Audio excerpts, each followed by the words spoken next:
Ladies and gentlemen, welcome back to the World Cyber Games Connected 2020 edition, and we are on day 4 of the Team League. My name is Neo, his name is Remo. How are you doing on this very, very wonderful Monday, my friend? Doing good. Looking forward to another week of WCG. In fact, our last qualifying week, if you will. After this week, it's going to be the grand finals remaining for the 1v1 and the team competition. And today, we figure out which 4 teams will make it and which 4 teams we have to say goodbye to. Oh yeah, baby. I'm super excited. The games have been nothing but amazing so far. And I can't wait for these guys to turn it up a notch once again. This is do or die week. This is about survival. If you want to make it to the top 4, you are finally in the prize money ranks. And especially 2 teams are looking pretty damn hot. But we will get into that in a second. Here we go. The outline of the World Cyber Games 2020. We got Warcraft 3, the solo competition and the team competition. We've been here for 4 weeks already. That's an entire month of World Cyber Games, Remo. And it's been a lot of fun, man. We've had so many amazing games, a lot of upsets as well, especially in the solo competition. In the teams, it seems like the favorites here are looking quite strong. And the 2 teams you were talking about, I imagine, are ELL and FM. ELL in Group A, they are undefeated, but only 1 play day so far. They're going to have 2 more, but everyone is expecting them to make it out along with FM. But who's going to be the second one? The second team in each group? That's the big question. That is the big question indeed. We got the Lao Pao Esports Club with a good start as well, but the brackets will come in soonish. This is a lot of money for Warcraft 3, my friend. $25,000 for the solo competition, $20,000 for the team competition. And yeah, can someone get both of the big prize monies here? Is a little bit the question. Yeah, you know, 1-0 seems primed and ready. We already saw him in DreamHack, how strong his current shape is. He's still in the running here for everything.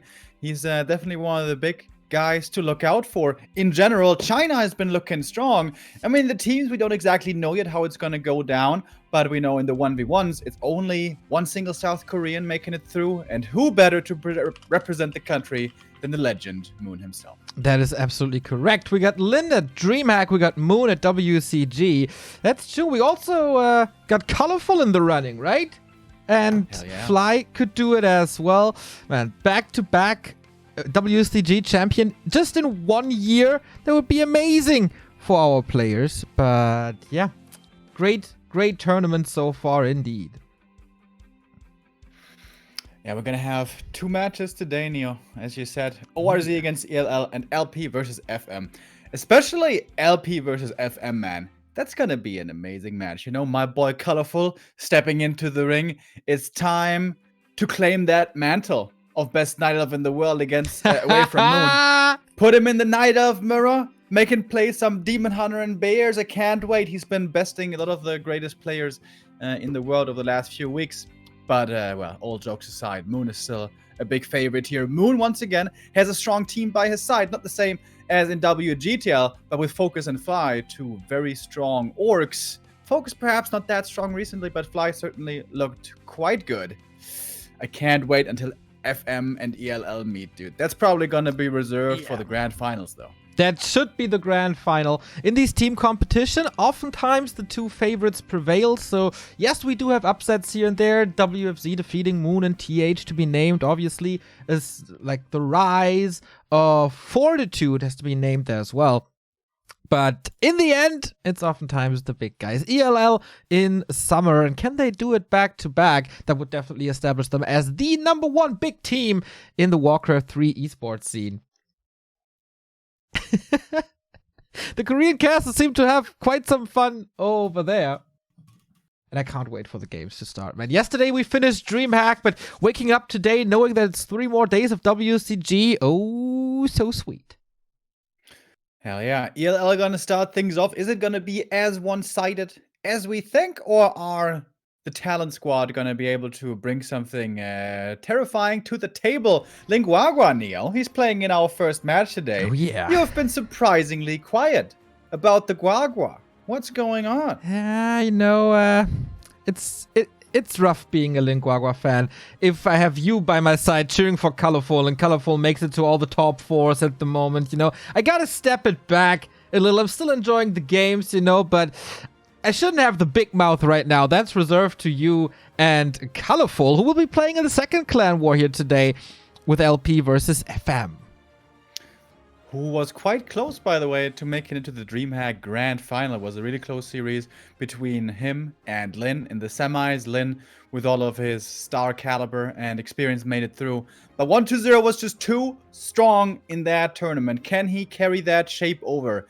1-0, I think he may be in the strongest shape I've seen him in years. Maybe since he won the gold tournaments years back.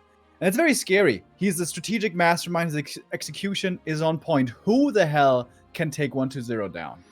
Yeah, that's the question here, isn't it? The best shot maybe for Shao Kai, if he plays Undead Mirror. That is kind of 1-2-0's weakest matchup, but he's a monster there as well. It's gonna be so hard.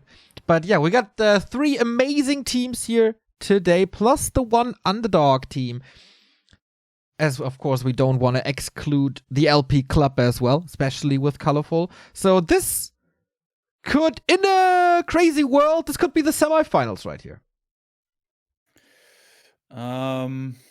Could be, yeah. In a crazy world, really crazy world. Like, think Handmaker, Alice in Wonderland world, he's getting there. But we gotta mention this. And not only do we have 2-2, 1-on-1 here, we also got 2-2, and we start with Linguagua and Alice, the best buddies.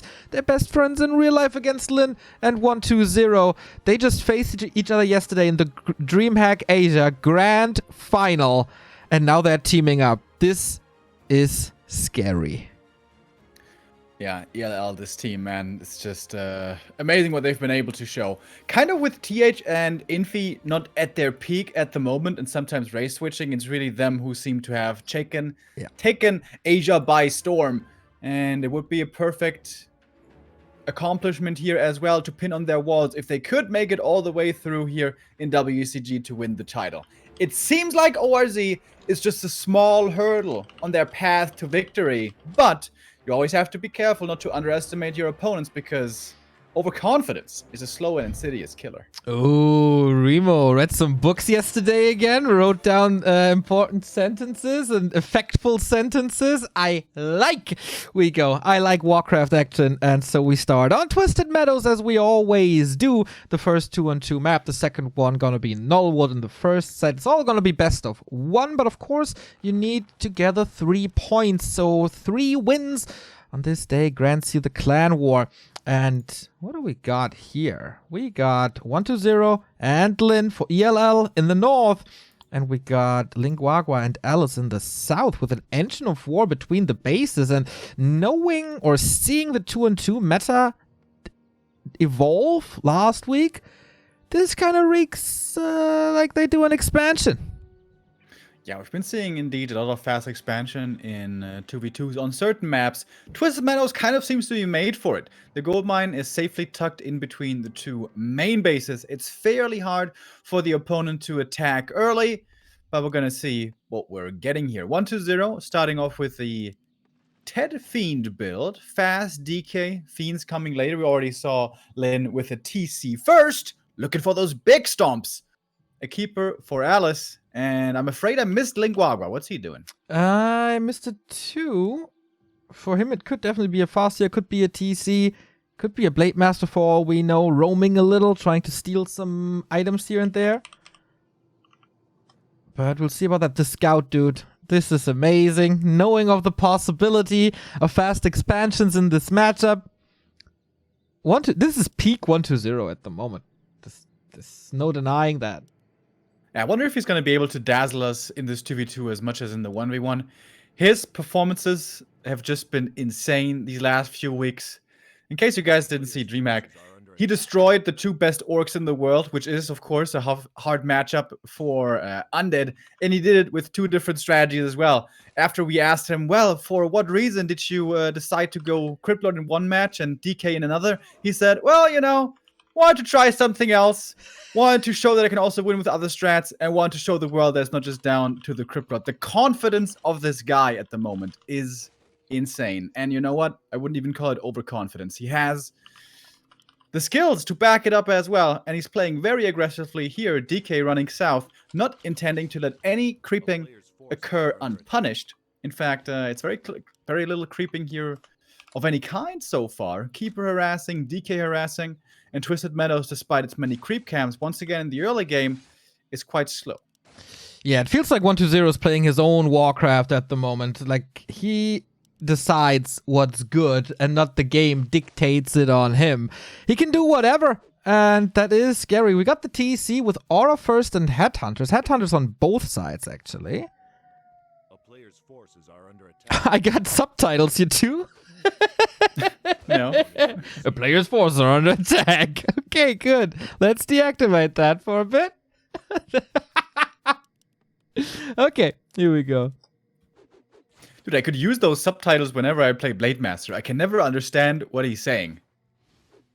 You know what I mean? Yeah. But I hit and obey. I still don't know what the hell that means. maybe chat can help you out. Forces are under attack. So, a little bit of a rest, kind of a tame early game so far. If there were expansion plans, they didn't really work out, so now it's creeping time, and Linguagua, brave as he is, moving across the map, trying to steal something away from 120, whose build is a little slower. Alright, tier 1 Mass Ancient Protector coming up. Hello! You know, the 2v2 meta has been pretty slow the last few weeks that we've seen it, but it seems like ORZ is trying to shake this up. Wait a minute. Is this just pure mass tier 1 all-in? This looks like it, right? NA Warcraft, baby, let's go! And this is, of course, the best 2-on-2 in the world, we all know that. We do have a little bit of a level lead for Linguagua after that spot.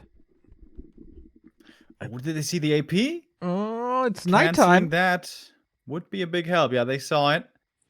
Damage might not quite be enough. First Fiend taken out right away with the Entangle. Stomp coming in as well. Hey, look at this. ORZ finding quite a few kills here. The power of friendship, Remo. The first Fiend already down. The second one not in the best position. TC for Lin is getting level 2 now, and the Keeper of the Grove is doing work, my man. Second Fiend. They identified 120's Fiends are kind of exposed at the moment, and boom, punishing that right away with a double kill. But the Keeper is getting punished for it. And there's going to be one more coil available. Does he want to use the TP, or is he just going to let him die? Both are viable options. Lets him die so the hunts can remain. Ooh. And with the TC of the opponent, of the ally, still cause trouble. Okay. Stomp on the TC here of Lin, but he is lining up for his own perfect stomp. It's Headhunters against Headhunters. You seem to be quite ahead of me, so let's see what this is. More Headhunters are going down. We're going to adjust this. Pit Lord second for 120. Once again, we've seen this before in WGTL and also here at WCG. So this push didn't work too well. Rain of Fire. Okay. Interesting. Good defensive tool if you're getting pushed. Rain of Fire can definitely work out well. And the two beefy frontliners of Pit Lord and TC we have seen in the past be very successful. That was a legendary game by Lin and 120 and WGTL on Turtle Rock, where these two tanks just wouldn't die. Oh, but that's another camp stolen away by Guagua. He's getting quite something done here with his TC. You can be proud, Neo. He's level 3 now, has the Scourge Bone Chimes. Well, unfortunately for him, though, well, both armies are pretty much pure melee. Pure range, that's for sure, and they don't get the lifesteal from it, but oh boy, 120 kind of trapped here by the mass of ORZ. Finding a way out so far, might even be killing a grunt after this. Staff, stomp, right clicks, this is a DK kill.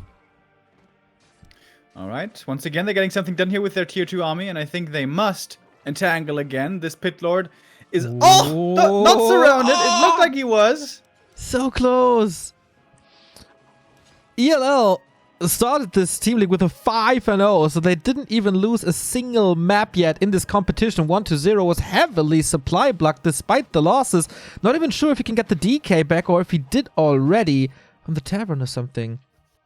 This early game for ORZ was magnificent, but when is their strategy falling off? When is it getting weaker? Wow, the balls of Lin, right? Just expanding there. That was a crucial mistake here by ORZ. They could have easily scouted up there and gotten in a quick cancel. Yeah. And then fallen back, still with a big advantage. But he's going tier 3 as well. Lin!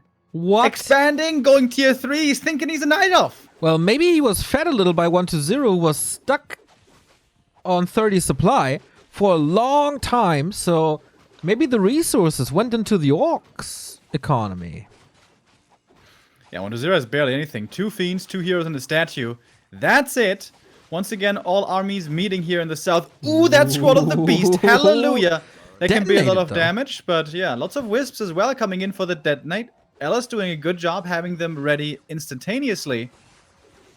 Mana getting drained. No more stomps any longer for ELL. Seems like they're getting pushed back. Yeah, it did feel to me like the positioning was a little off, but the same goes for the Pit Lord, who finds himself in a surround again. Breaks out. Stomp now on these fiends. 1-0 is just on the receiving end, but this AoE is going to town now. It felt like the positioning was a little off. The Hunters were behind the Headhunters. Didn't really do too much. And ELL, are they taking control of this map? Oh, look at the damage on this Pit Lord. It's just gone. And finally level 2 on the Keeper. Yeah, man. Lots of hero kills here being suffered for 1-0. Oh, that tree still hasn't walked over. Of course, they didn't have time to creep. Did ELL realize this? I don't know. That the expansion wasn't finished yet and they were distracting from it, getting ahead in economy with Lin's Expo now done? That would be quite brilliant. I mean, yes, it cost some hero kills. The Pit Lord died, but he's only level 1. Honestly, he's going to be back in no time. Okay. How much time can ELL buy with a TP? Of course, a lot as he transfers to the other side of the map. A couple of kills here and there. There's so many Headhunters. 1-0 at tier 3, though. There's a pause. Do we want to switch over to the original feed? Real quick? There we're not synced though. We are synced now here. Ah, okay. Yeah, and that is quite far behind as well. Okay. Okay. 1-0 perhaps needs to take care of his cat again. But we heard the cat has a new cat house. Yeah. So nice and contained nowadays. Worthy gift for all the luck that has been given to 1-0. Not just luck though. I mean, it was mostly his skill that has impressed us so much recently. And 1-0 here in the 2v2 in an unusual role. He's very much playing a space creator, which is so unusual for Undead. Normally it's them creeping, them leveling, and them carrying the team in the late game. But here we have low hero levels at the moment. DK only level 2. Lich only now coming out. The Pit Lord might still be benched. But if this game drags out a lot longer, 1-0 does get those 4-3-3 levels, then again it's going to be Undead festivity. Yep. I wonder why Rain of Fire, though. Did they expect the team to go on with another tower push, maybe, and wanted to have some range AoE? Because in my opinion, Cleave and Howl should always be better. And the problem with Howl is, in 2v2, the armies are so big that rarely you ever hit the whole team. Because the AoE of Howl is like, I think 700 or something, radius. It's big, but you rarely hit everything. Maybe the concern was just holding that push and having that static defense. We have another fight right here. The Berserker upgrade is done for Guagua, not for Lin. He's going to evacuate once again. There's a couple of Hunters falling, but they are supposed to die. There was 2-3 losses for Lin over there. They absolutely ignore the creeps. This must be like town portal number 5 or something. Trying to shoot up to 50 supply once again, but there's a big red train bringing the pain. Now we have Destroyers, though. The tier 3 has come online for ELL. Shadow Hunter soon to be joining. And with that, there's going to be crazy amounts of lockdown, by the way. With Stomp and Hex over and over. Plus, of course, Coil Nova. And for the first time in a while, ELL managed to force the opponent back with the TC of Guagua there being threatened. That is, again, more time bought for the expansion. And only now the tier 2 for Alice A player's starts. forces are under Yeah, Ooh, this boy. Alice is in trouble. they are 2 techs down, but that's kind of the nature of Night Elf in 2-on-2 oftentimes. I don't know if Dryads are so much better. Mountain Giants would be amazing, obviously. Oh, the Destroyer with the Dispel of the Hex. Well done. Gets the Shadowhunter out. Stomp. Can he reach again for something? TC, is he a little too ambitious? No, he walks into everything. The entire army of 120 stun. TC gotta be super careful. He isn't. Hits the deck. Oh, yeah. A little too ambitious, maybe. And is it cleanup time for 120 and Lin now? Without an invul going for a play like that, man, that's quite risky. And the risk was punished. Didn't even expect that nuke to be so dangerous with the Lich only being level 1 or 2 at that point, but I guess it was good enough. Rebuy from the Tavern. Oh my god, he almost died again. It was the Allied Wisp dispelling the Hex which saved him there. Great play by Alice. But this is now a double tier 3 army that ELL is throwing into the mix. I like this play here by Alice as well. These Huntresses will just be easy, experienced homes in a fight, so he's going for the run by. That's the best he can do. But this is a big army here staring down the orc base of Linguagua. Is it run by and base race time again? This is what we've seen over and over on Twisted. No, it absolutely isn't. It's TP time. A lot of stuff of Alice is hurt, though. Pure hero focus to force TP number 237 off of Lin. Nice hex against this. TP out now. Not too much damage done as Alice was hiding all the hunters after 2 of them fell. Didn't want to feed the TC too much anymore. Smart plays. A player's forces are under 1-0 came back to his allies' expansion, and they're forced back the Night Elf forces, forced that TP. More upgrades coming for Lin. Strong armies for ELL, but not the biggest armies yet. I think everyone's still sitting at 50 only, which especially is sad when you only have hunts. This TC's inventory looking quite good. Yeah. Cannon of Energy, Flute. Scourge Bone Champ's not so much. I'm surprised he still has it. But the other ones are certainly very good. But also the Flute for Lin. That is a lot of damage on the Headhunters for sure. Oh, the Magi can be used on the Shadowhunter as well. Both of them have access to Hex. Expansions are running double Engine of Lore, little proxy outside the base. Interesting. And the goal for Alice now must be run by time, and somehow manage to get to MGs. Because Dryads are just going to get shredded the same as Hunts will. And 1-0, you know, he's starting to get there. I talked about it earlier. His hero levels were very low at the earlier stages, but now he's 4-3-3, and these undead forces are online. And more split pushes. Is it a staff by now? Oh, I think he hexed against it, right? There was a staff of the TC, now he's forced into his own TP. Alice doesn't really realize what his ally did here. But now, there's a TP. Now he's forced away. That should be a Zeppelin. Can he not? Zappers. A player's forces Ooh. are under attack. Wait, is What? that enough damage for the Great Hall? He needs at least 2, maybe 3. Oh, Lin didn't see it. Needs a great follow-up. I don't think 2 is enough. And he definitely has to be aware that there's friendly fire on these Zappers. Looks like it, though. Yeah, should be enough range. Is it enough damage? The thing is, if Lin has enough gold, he can just go for the tiny Great Hall. Oh, I was afraid that he's not dead. And again, he does. Kills the Great Hall off, and the Burrow will follow. So we are at 3 base versus 2 base. Alice, can you help in this defense, or will Linguagua just get squashed? Yeah, the armies is so fast. They have 40% additional movement speed, I believe, with all these auras. Which is completely nuts. And the Stomps come in. They are quite crazy as well. Going for the TC right away. He's level 5. If he can't survive, he also can't go for the Stomps. And he's just taken out.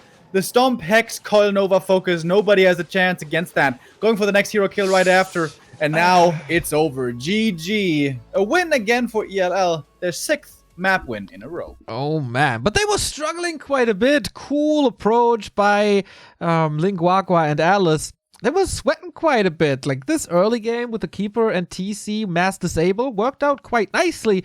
Got 2 Fiends in the early game, but couldn't really make the best of it. Expansion a little low, or a little late, obviously.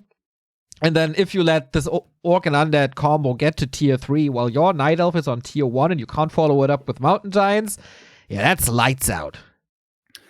And this feels like it's, I don't know, match 5 out of 5 where the Huntress player just gets destroyed and then they lose. Yep. You know what I mean? Remo, I hear ya. I hear ya. I've been screaming at clouds for 5 months now. Hunts are gone in 2 and 2. They just lose. Yeah. Maybe archers would be better. They are definitely helpful early. Keeper, 6 to 7 hunts, good early game, map control. But later on, they are just so weak. We saw another example of that here. The 2v2 for the first one goes to ELL, which means our next match will be 1v1. Echo Isles, as always, our first map, and the two teams can seed their players here. For ORZ, they don't have the biggest race. Never mind. They do have 3 different races. So Orc, Undead, or Night Elf. Who do you want to seed here? And, well, the same question is for ELL. Absolutely. So, what matchups do you want is a question. I feel like you don't want Linguagua versus Lawliot. Yeah, it's like pick your poison, dude. What yeah, is this even team, a good what do matchup you to really go for? want? Yeah, true that. I think you might be able to bank on the fact that ELL might just be very confident here and might seed the players on the maps that they like. And to me, it always seems like 120 really likes Echo Isles. He really likes the fast expansion. He plays his own meta there, which for which many players aren't ready. We saw that in DreamHack as well. Against Orc, he fast expands. Against Night Elf, he fast expands. In Undead Mirror, I'm not sure what he does there, actually. What do we have? Who do we have? Got It's Lynn against Alice. Lynn and Alice, indeed. Ooh, Night Elf versus Orc. Seemingly a Night Elf favored matchup, but it's Lynn. I mean, it's just Lynn. He just defeated Colorful in the DreamHack semi-final, and now it's up to Alice, who had a top 16 run at WGL in summer, but that's kind of his biggest accomplishment to date.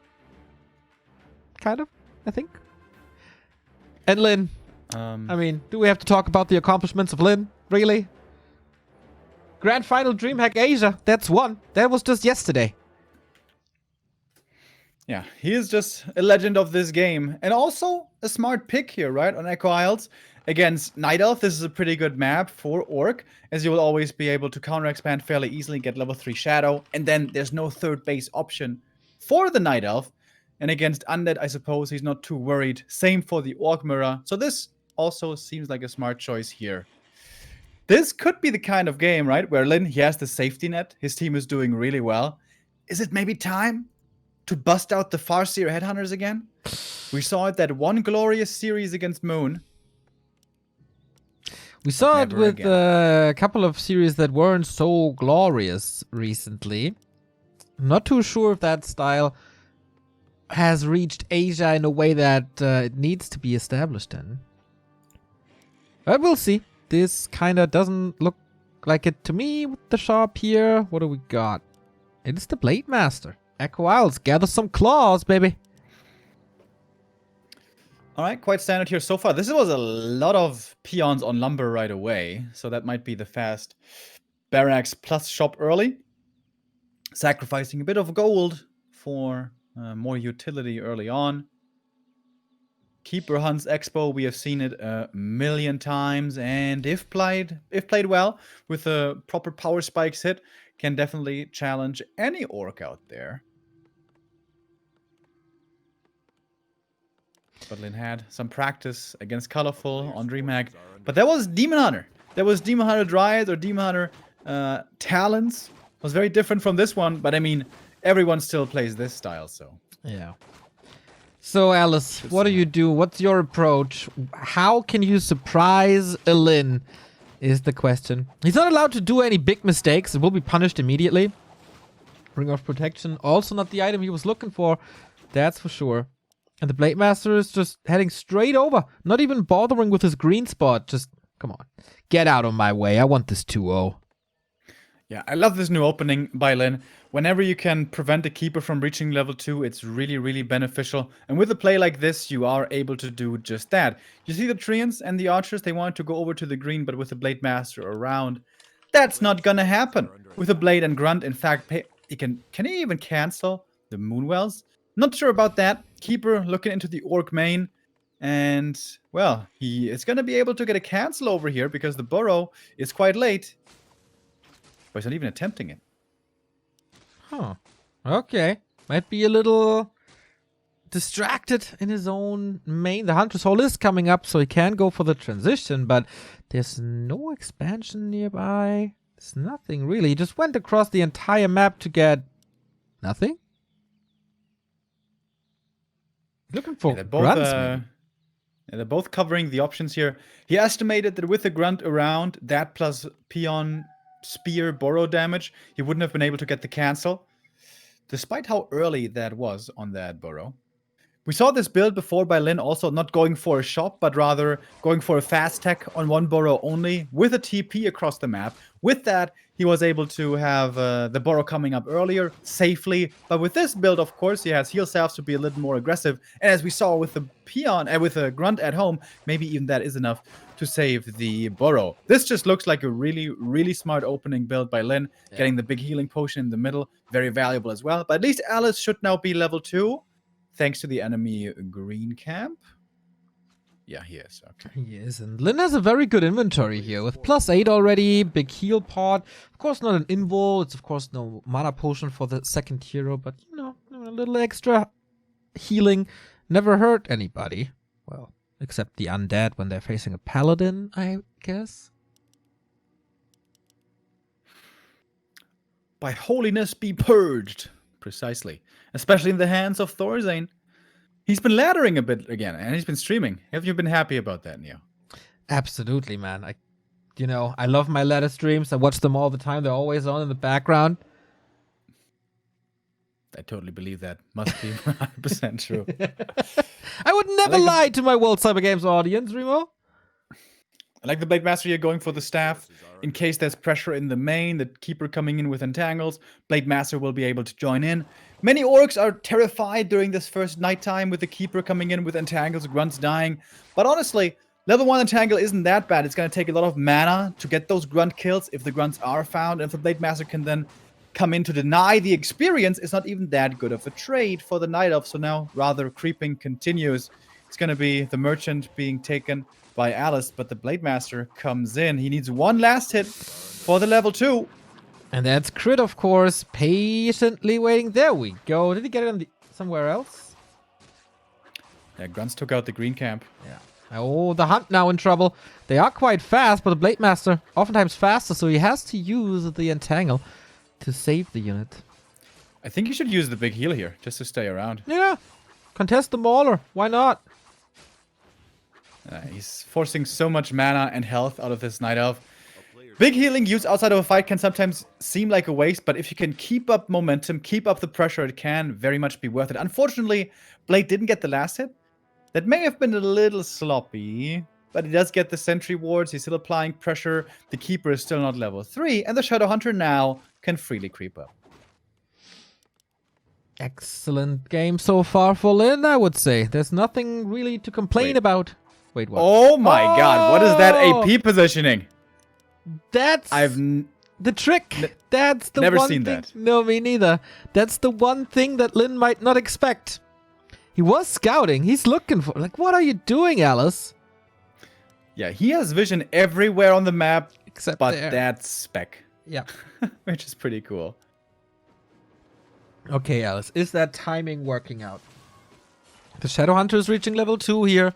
Blade Master's getting probably a good item here.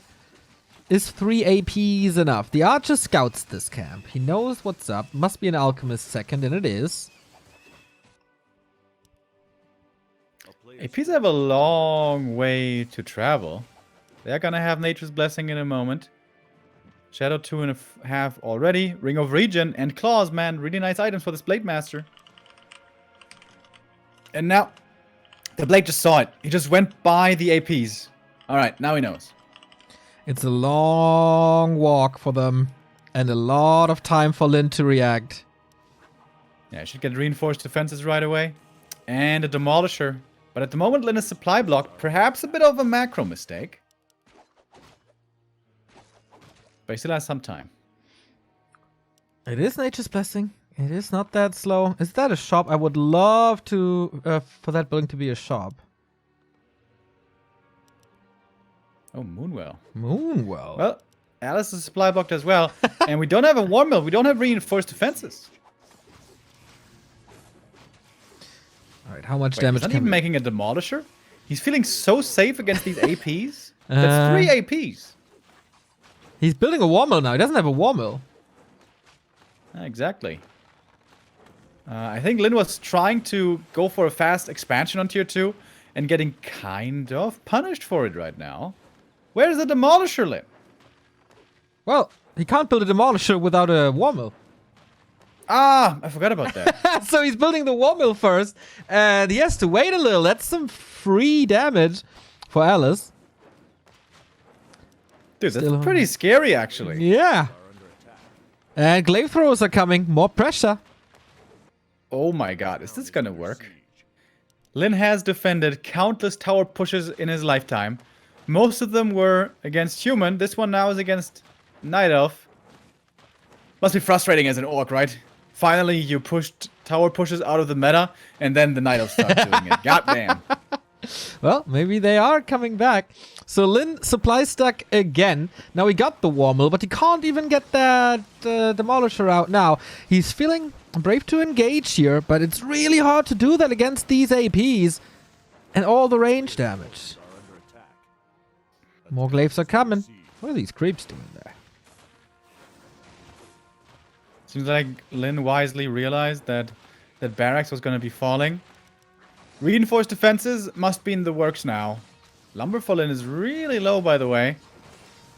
Gets another Huntress kill, but Huntresses aren't the problem. It's everything else. Barracks down. More and more glaives are coming. More pressure. Shop down. Lin, are you losing to Alice after reaching top 2 at DreamHack? Quite possibly, man. Quite possibly, but... It's still Lin, though.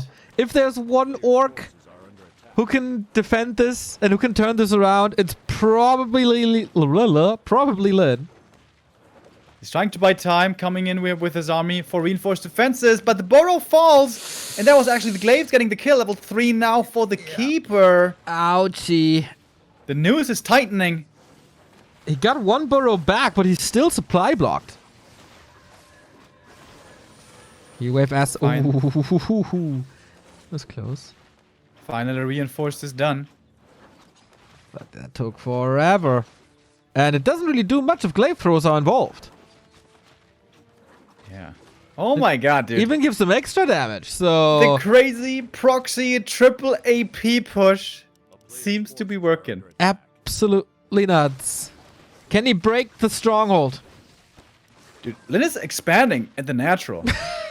Is he Second just base, abandoning maybe. ship in the main and Give bringing me a everything second south? base. I think so too. He gives the base up. That's of course He needs time to save for some else. peons as well, though. If he doesn't have peons, that base doesn't do anything for him.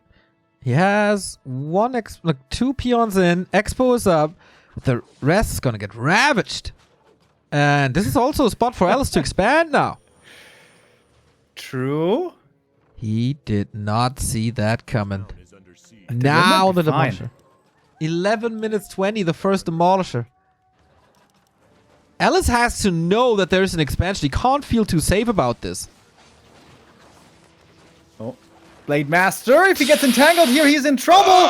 Getting focused, dropping low. Boulders! 20 HP. That Ring of Regen has been a godsend. Woohoo! Tries to get some detonates off to lower the number of purges. Alice bringing the absolute A game to Echo Isles. That the first loss. Or can Lin come back from this? How do you come back from this? There's a little bit of a supply lead. Level 3 soon. The Alchemist, by the way, zilch experience. Interesting that Lin doesn't just evacuate the peons and gives up all the buildings. He's trying to buy as much time as he can, I suppose, for his expansion to pay off. And with that glaive gone, suddenly there's no more damage against the buildings. Dude, what a great game by Lin. The patience here is crazy. Yeah, wait a minute. Can he do this, man? Ooh, still having income. No second base by Alice. He needs to get rid of that demolisher. If he goes in, though, he's going to lose everything. That's the problem with this strat. You can only fight near your towers. If you run out of tower range, you're going to get slaughtered. And Unbelievable. we're fully mining now. Dude, Lin he's doing this. Yeah, I think so. The APs get taken out. Without that tower shadow, you can't fight. He's back to tier 1, though. Not too sure if that makes a big difference. Can't go for potions at the moment. Yeah, perhaps that's why Lin is staying so stubbornly up north. If he loses the lodge, then he's going to have no dispel anymore, and that would be a big problem. If you look at the So he's resources. defending the lodge, he's defending the burrows. You know, he just lost the stronghold, Neo. It's such a big deal. Yeah. What a big deal. Come on. There's a big opportunity for Alice. So look at the resources. It was 1,000 gold for Alice, and he's not doing too much with it. Get lumber. It's heavily mismanaged. Yeah. And he's backing up. He's letting this. He's leaving this orc base alone.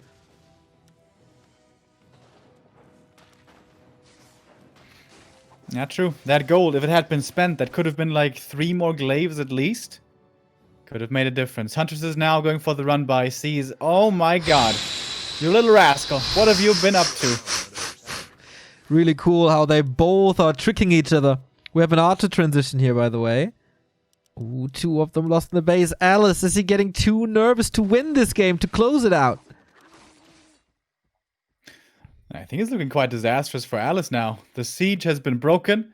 His army is still way too weak. He has an expansion finished, or at least ready to walk over, but that is far from mining. And this alchemist is still level 1. Yeah. There was a lot of kills for the towers, wasn't there? And more levels for Lin. Double 3-3. Now he's spending resources. Okay, so there must be one more big push. He spent all his gold. Are under attack. He can't fight right now, though. There's no way. He needs more supply. He needs more levels. And he's trying to set up the expansion now. Then he's probably trying to remake a main building in his former main base. Expose up. We're gonna have 2 base versus 2 base in like 2 minutes.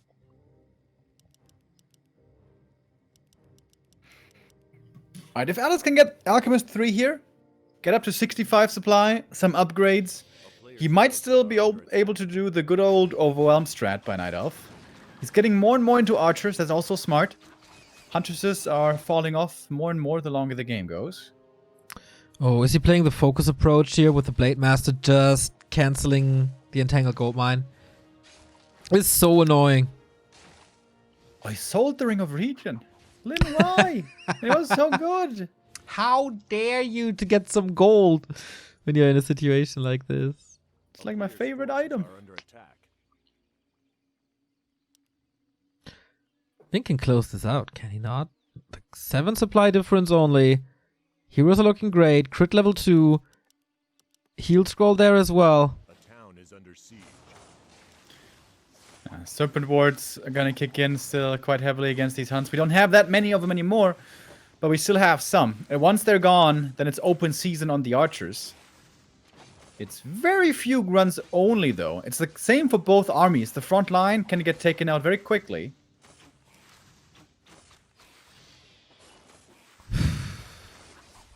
And in we go. Wisp coming in as well for the detonate. Good splits by Lin. Not perfect, but decent. Blade Master with the lightning shield going up against the archers. Heal spray coming in, but it's only level 1. Heal wave also from the Shadow Hunter. That one's running quickly out of mana. No mana potions or clarities for him. Archers going down. Dryads as well. Some grunts have fallen, but it's even supply now. Not what the Night Elf wants to see. For some reason he thought it's a great idea to face tank that Blade Master lightning shield with archers, which is a little advice, I gotta say. Berserker falls as well, and Alice's supply is plummeting. Blade Master's going to town. Grunt's still alive. He can just turn around. The Demolisher's still there. Take out the expansion. Oh, Lin, you're an uber god. And of course there were some mistakes by Alice to not close this out, but having the resilience to stay in this game, knowing that there's a way out of that chokehold. Yeah, it's really amazing to see Lin fend off these tower pushes in multiple different matchups. Blade Master level 4 now. Going mirror image. Getting ready for the new patch. Did you vote on my Twitter poll, by the way, Neo? Dude, I responded with rage. Oh, I didn't even see that yet. We're gonna get into that after the game is done. But that will be soon, I believe. Alice's economy is wrecked. Lynn still has a very balanced army. This might be the last And- stand already. Bye-bye expansion. Bye-bye Alice. Lynn goes back home. Puts on the horseshoes and runs back. Yeah, Rio put out a poll on Twitter when the patch is coming out, 1.329, and you gave several polling options, I think Monday or Tuesday, Wednesday or Thursday, or something else, right? Yeah, Friday, Saturday, or not this week. I really wanted to vote for Tuesday or Wednesday, but I couldn't. So the first thing I wanted to do this morning was denied. So I was angry with you. Are under attack. Why could you not just vote for Tuesday? Because I'm not too sure if it's Monday, Tuesday, or Wednesday, Thursday. You know, I'm in the middle. I wanted to vote for Tuesday, Wednesday. And that option wasn't given by you. Ah.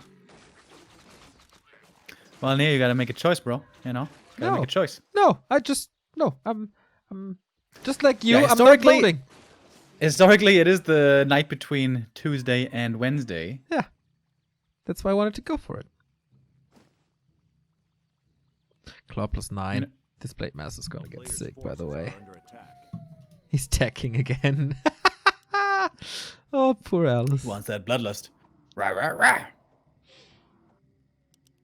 It's so fortified now as well. Well, it's a tier 2 tech, so Bloodlust will take a little while. Town is under siege. That is the weirdest looking orc base I've seen in a while, by the way. Well, that happens if someone comes to your home and tears up all your stuff, and then you have to rebuild from scratch. There's a valuable life lesson here to be learned, though. And that is, if a demolition crew rolls around and with a big black demolition ball, you know what I mean, swinging from a crane, Yeah. they destroy your home, you just gotta be like, it's fine, bro, no problem. You gotta sit outside in the yard. You gotta set up a tent, wait until they're finished, and then push them back, and then you rebuild your house, Neo. Yeah, it's That's also what we're gonna do next time our homes get demolished. absolutely. It also shows that Lynn is the John Cena of Warcraft.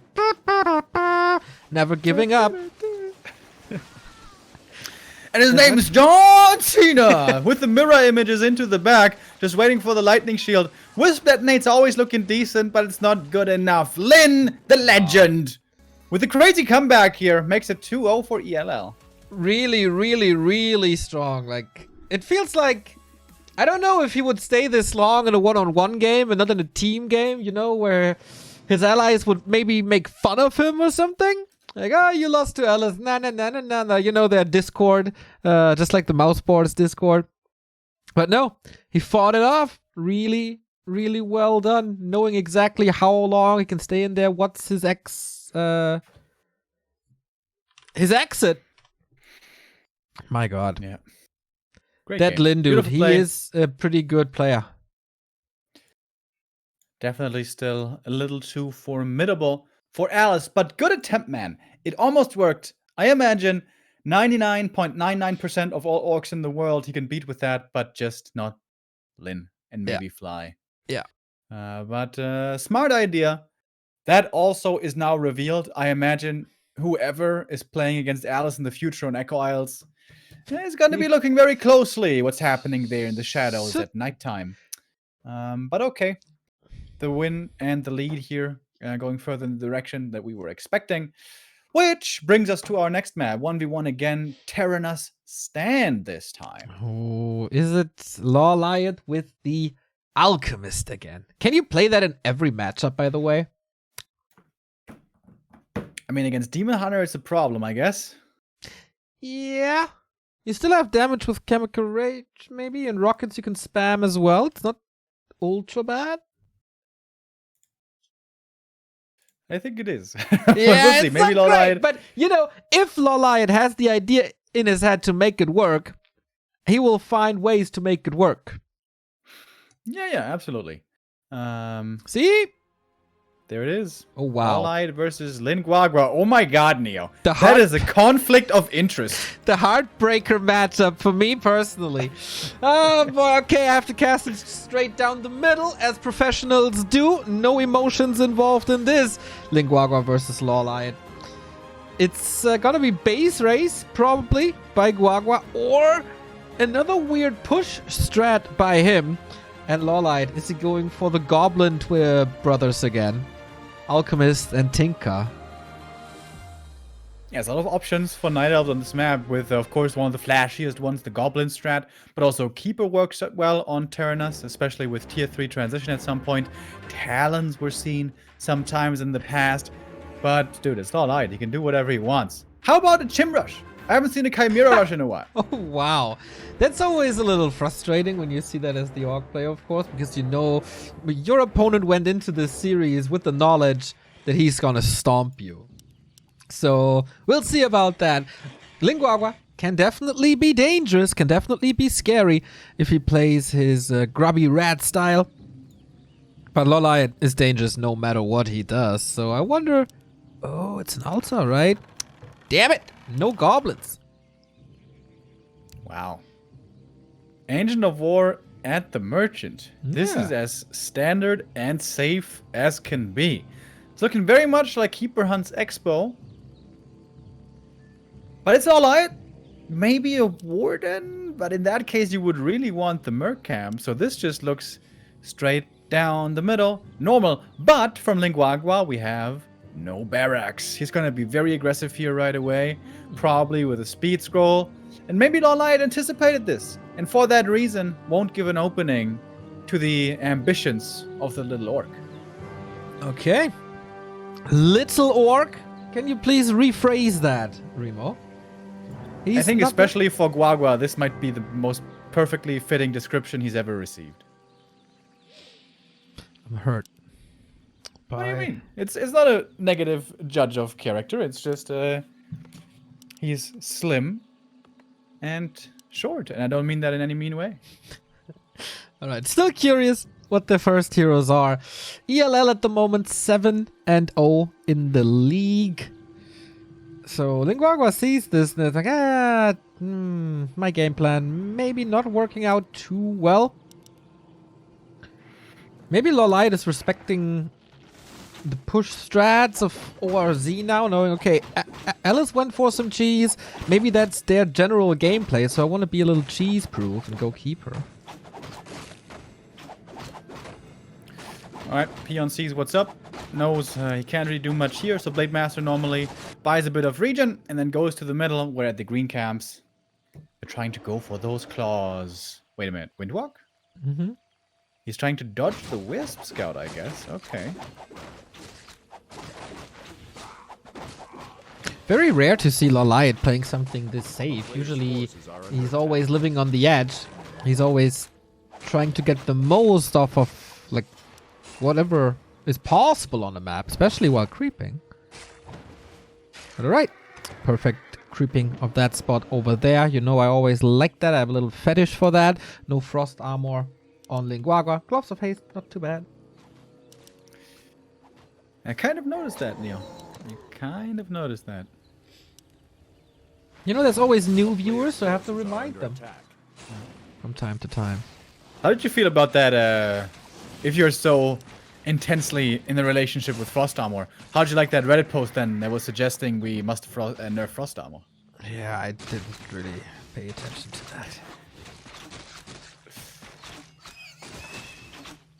Nice snipe here by the Blade. Takes out what orcs love doing more and more nowadays. The Merc Camp early, gets the big mana potion. Ooh, lightning fast with the reactions for the Whisper spell. Oh, entangle. Oh, right clicks. There is no Windwalk at the moment. Now there is. Didn't use a heal self on him, so this is not a good opening for Lin Guagua. But his strength!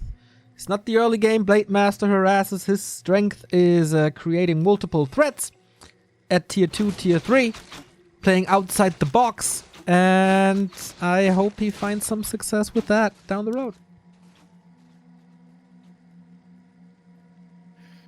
Looking Pretty good so far for Lawline. We don't see an expansion yet, though. A Hunter's player's Hall is forces coming are under attack. on his way to tier 2. Ooh, the Blade Master could be able to get a cancel here. But is he actually looking for that? No. He's looking for an expansion. Yep. The Telly Staff. He's going to be mobile as well. But there is no Tree of Life here to be found. But I guess he can snipe the High Priest. That would be pretty cool. That's exactly what's happening while the Keeper is making his way over. Just reached level 3. So that's all good. Lots of units making their way over from the left-hand side. Ooh, Ring of Protection. Not too lucky. And just like that, we got a A Keeper player's level 3. forces are under attack. Shadowhunter second. No TC. Maybe it is no base race shockwave style. Oh, I would caught the Grunt. Look at those right-click damage hits by the Keeper, man. Not bad, not bad. Double circlet and the claws. Oh, does he smell this Creepjack right here? Oh, if he gets the Berserker. Oh, he's got the Entangle. And the Grunt is super that's- hurt as well, dude. This Oh my is god. a is he- triple oh kill. my god. Oh wow. Lawliot, no mercy. He just lost made a 2 few grunts. new entries to the book 2 Grunts and a Berserker. for pretty much nothing. Like not even a TP.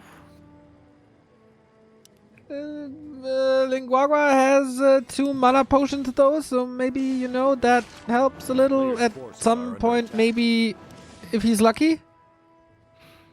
He can force the TP here as well with the Hex and Speed Scroll. But that forces him into Hex, which is not gonna be very good very soon.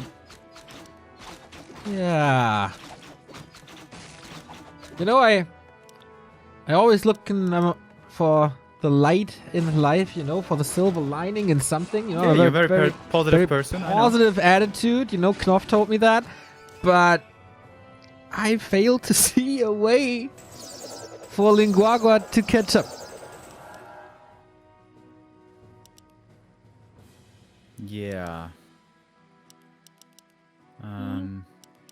If he gets Yeah. Shadow quickly level 3 here, Serpent Ward setup with that maybe battle the Huntress as well. But Lawlight seems to be quite unfond of Huntresses these days. In fact, we haven't seen a single one yet. He's just going straight archers right away. Yeah. The elf main strat.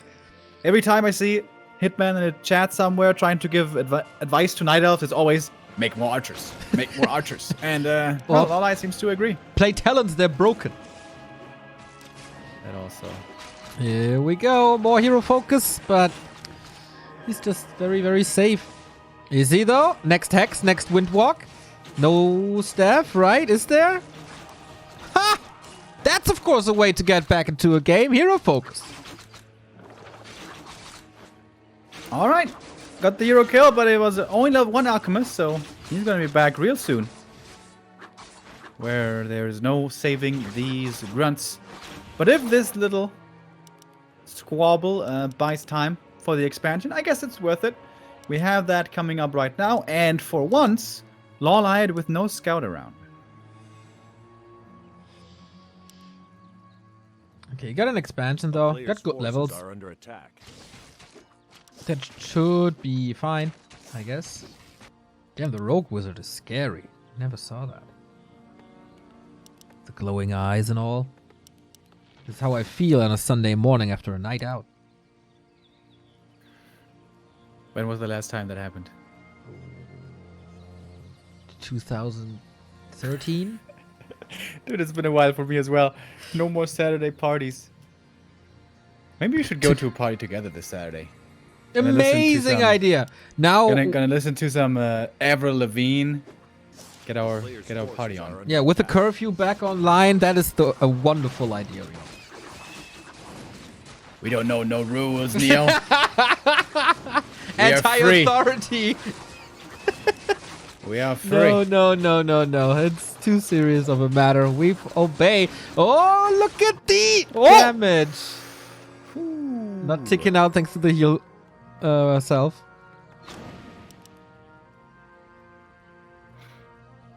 That's one smart alchemist. Plus 10 intelligence.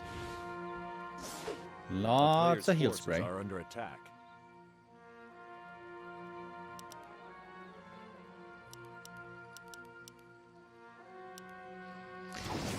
Alright, seems like Lawlight is in no rush to finish this game. Just wants to be safe.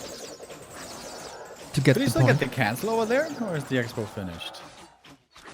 Orc expansion, of course, take a long... Oh, Scroll of the Beast. Oh, that's pretty good. Did they zoom out a little further than before? For sure. Okay. Ah! Ancient Protector there on the little Player's cliff. forces are under attack.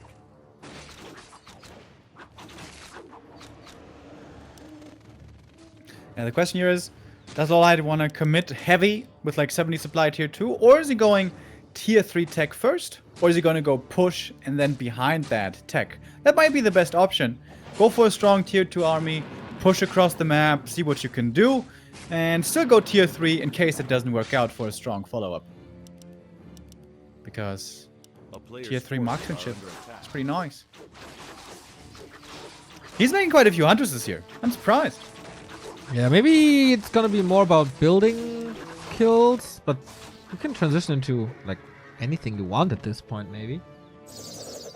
But I think he's just listening to the cast and said, and heard you say, Lawlight is moving away from Hunt. He didn't build a single one yet, so he just wanted to prove you wrong, you know? Understandable.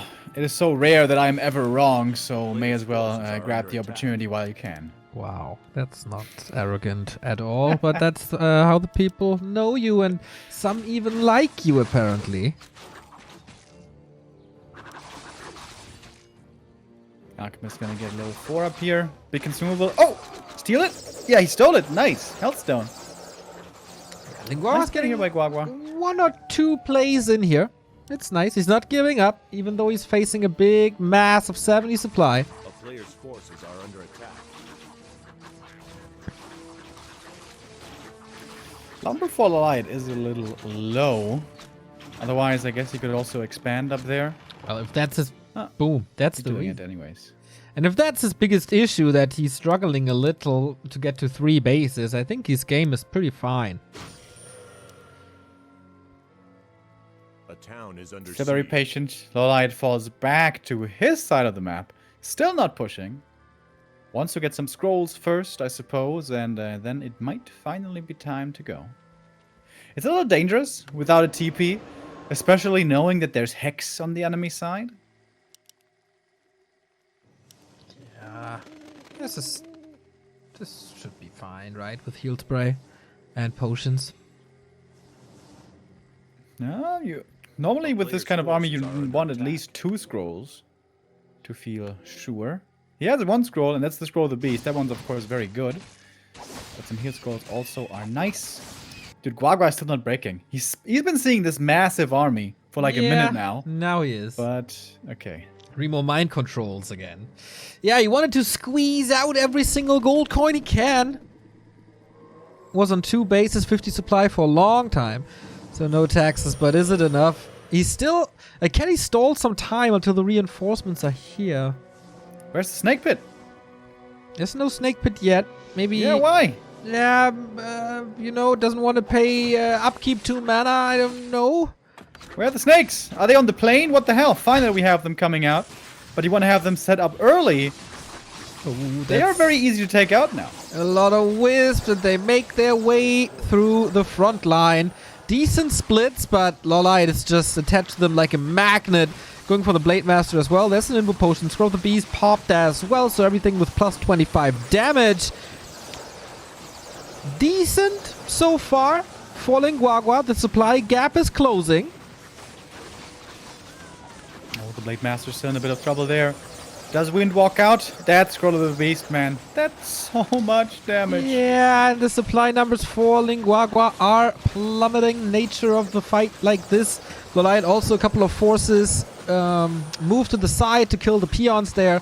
Blade Master focus requires another heal wave. That means 3 Serpent Ward's less, and the Acid Bomb and Tangle just hits over and over, and at some point there's just no healing anymore. That's a dead Blade Master, that's a dead army, that's a dead Linguagua. Yes, sir. Good old 70 supply Night Elf push. More than enough, it turns out here for Lawlight. Even without that many scrolls, Death Scroll of the Beast certainly kicked in nicely. Very high hero levels now. Keeper and Alchemist both about to be level 5. There it is. Mana potions, more heal spray. I gotta say, for a Lawlight game, this was way too standard. He's in serious mode, dude. Yeah. He can't let his team down. After being eliminated from the solo competition, I guess he really wants the team competition. Also something we sometimes saw from Lawlight in WGTL, right? When he didn't do well, he had a... Hey, he really wasn't happy with himself, letting his team down, in his words, the way he did. But here now, he is looking absolutely stellar in the matchup that certainly still suits him well. Guagua is doing everything here to try to hold on. Keep his Expo alive, but it's literally double the supply right now. So this is the end. And also double the income. Or even more, 3 times the income. GG it is. Poor Linguagua getting bulldozed by Lawlight. No chance there. Really? In our first 1v1, Lin versus Alice, it was a little closer there with the cheese strat. Guagua played standard. Lawlight played standard. No base races, nothing. Quite surprising. And yeah, Lawlight comes out on top. Not so surprising. So that's the 3-0 lead for ELL. That's the clan war win for them already. But the rest of the maps will still be played out for the map score. At the end of the group stage, ELL with this might be mathematically qualified already, but if not, they're very close. Yeah, I think so. If you go 5-0, 5-0, what can possibly stop you? 8-0 now. That is dominance. That is absolute dominance. Now next 2-2 is coming up, and the last remaining 1-on-1 is going to be Shao Kai versus 1-2-0. So I think ORZ did get the lineup they wanted, but on the map itself, then it didn't really work out the way they wanted it to. Interesting approach to go standard here for sure. ORZ had a win last playday, right? Over Squid Squad? Correct. Or was it Miss Joe? It was Squid Squad. It was Squid Squad. So they're still in the race. Even if they lose here, they have to win against Miss Joe, and then it's still looking good for them in the playoffs. Absolutely. Miss Zoe, with 2 losses already, are probably out, as we know at this point already, but could also be a case that's 1 win each. ELL looking insanely strong here in Group A. We move on to the 2v2 now. 1-2-0 in Lawlight and against Linguagua and Zhao Kai. Nullwood, one of my favorite 2v2 maps. Why is that? Some special strats prepared before, especially in the 1v1. And perhaps they're going to have the same here as well. You know, it's a crazy map, Neo. We have random fountains. We have crazy red camps. We don't even know what the starting positions are going to be exactly. Is it close? Is it cross? You don't really know. It sounds like map. Bizarro World, this Nullwood you're talking about. Yeah, gonna be interesting. Orc Undead again, this time on the side of ORZ, and Undead Night Elf for 1-2-0 and Lawlight. So no Night Elf Orc here today. Triple duty for 1-2-0. Yeah, and why not? He's been looking so strong recently. He's been reigning in championships again. The first time in quite a long time, right, for 1-2-0 to get the big tournament wins. Not talking about Yule Cups, the smaller ones, but also the really big ones with DreamHack, which was very impressive to see. ELL, the Chinese-Korean team, is, yeah, untested here so far. Yeah, Lin said it at DreamHack. He doesn't really need to represent his country in Warcraft 3 competition because Warcraft 3 is international. So what does this represent better than a mixed team that takes the championship? On the way to the 10. Oh man, this is quite a stomp in this group so far. They would be challenged by FM, LP, or the Old Boys in the semifinal. Probably LP or Old Boys, so this is a very, very promising semifinal, no matter their opponents. And honestly, this is the best chance now to ruin ELL's 10-0. Because 1-0 losing to Zhao Kai is extremely unlikely. Yeah. But then again, it's 1-2-0. Maybe he's going to play Dreadlord first, so I guess that way you don't really know. But it's going to be a fun match for the last one. We've been seeing 1-2-0 play a lot of fast expansion, sometimes even Crypt Lord. But Undead Mirror, I'm not quite sure what he's up to these days, the little rascal. What? Exactly. What if 1-2-0 just plays Dreadlord first for fun? Yeah, I could definitely see that. But in WCG, he has been tryharding pretty much exclusively. Yeah, that is absolutely true. This tournament, for some weird reason, Remo, seems to be important to all the players. Maybe it is because of their 17-year history of Warcraft 3 tournaments? I think you may have a point there. Neo. And I think we may be moving into the game as well. Unless they're debating us again. The music is there. It's my favorite music. And it's one of your favorite maps. Here we go then. In the bottom right at the 4 and 6 o'clock position, we got... What is it? Orc Undead. That is Lingguagua and Shao Kai. And the blue team is ELL with 1-2-0 and Lawliot. So, will it be a 4-0 here? Is that a question for me or That a is rhetorical question? that is, I guess at this point it's a rhetorical question, isn't it? There's a good chance for it, but 2v2. Oh. Crazy strats can happen. Remo, storyline found. Will this be the first game that will be won with Huntress? Well, there was one that was won with Huntress, where I don't remember who it was, but someone was able to play Hunts into MGs. And so the Hunters they don't have 100% fail rate, but it's kind of close. What's the hero here? DK. Look at this! 1-2-0, he keeps tryharding. Damn. What's up with these guys? They used to be jokesters. And now everything's like the Joker. So serious. Blade Master. ORZ have the best spawning positions for an expansion, by the way.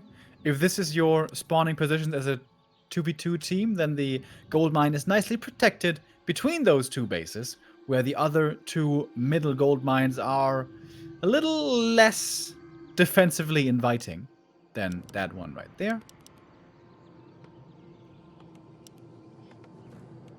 Pretty much rushing through this clan war, right? We're 1 hour, 10 minutes in. Some clan wars lasted more than 2.5 hours. Could be a quick one right here. But of course we have a second one afterwards. So you don't go anywhere. Just stay on the couch. Or wherever you are. Ooh, double roll of necromancy. Oh, they're doing the... Oh, I didn't even see it! The double tomb! That is a good old ladder abuse strat. You give one to your ally, you run into the enemy undead base, and you abuse that graveyard like crazy. Oh. Oh, this doesn't sound good. I remember those days with Sui. Oh, beautiful. That's a wonderful strategy. They just have to meet up to pass the rod. And yeah, there should be Treants as well. Ouch. Blade Master and DK are here though. They use the first corpses for their own skeletons. But here we go. Summon Flood. They have a tower up already. And the DK and the Blade. Honestly, this is a really good defense by ORZ, where in fact EL can't do that much. So, yeah. Well done. Focus on the Keeper. Detonates are coming in. He just killing that one. Ooh, and Tangle. Not going to the fountain, so this might be mana. Blade Masters is killing him off. Ah, no, lets him go. Interesting. So it's up to 1-0. This strat, fell flat on its face.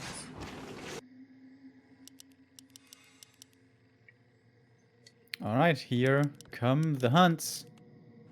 Tech for 1-0 is certainly a lot faster than the opponents. A player's forces are under attack. Isn't it weird? Like, look at where the DK is right now. This is like 20% of the map there in the bottom right, where there's just nothing. No creeps, nothing. Just a tavern. Yeah, I never thought about that. But yeah, that is a lot for sure. And Nova definitely has a lot of empty space in the middle of the map. Or across the map. But there's also some very crucial positions, like the middle fountain, of course. The red camps. And the gold mine expo camps. They're just not leaving poor Zhao Kai alone. Annoying him over and over. Maybe they can get a real keeper kill this time. He's trying to find time to let the carry creep a bit, gather items again. That is, of course, Linguagua. But this feels like dominance now, as they are blocking the entrance to the base. They're sieging them. Zhao Kai just had a clarity running. Where the hell did he get a clarity? Did the blade pass it over? I guess Probably.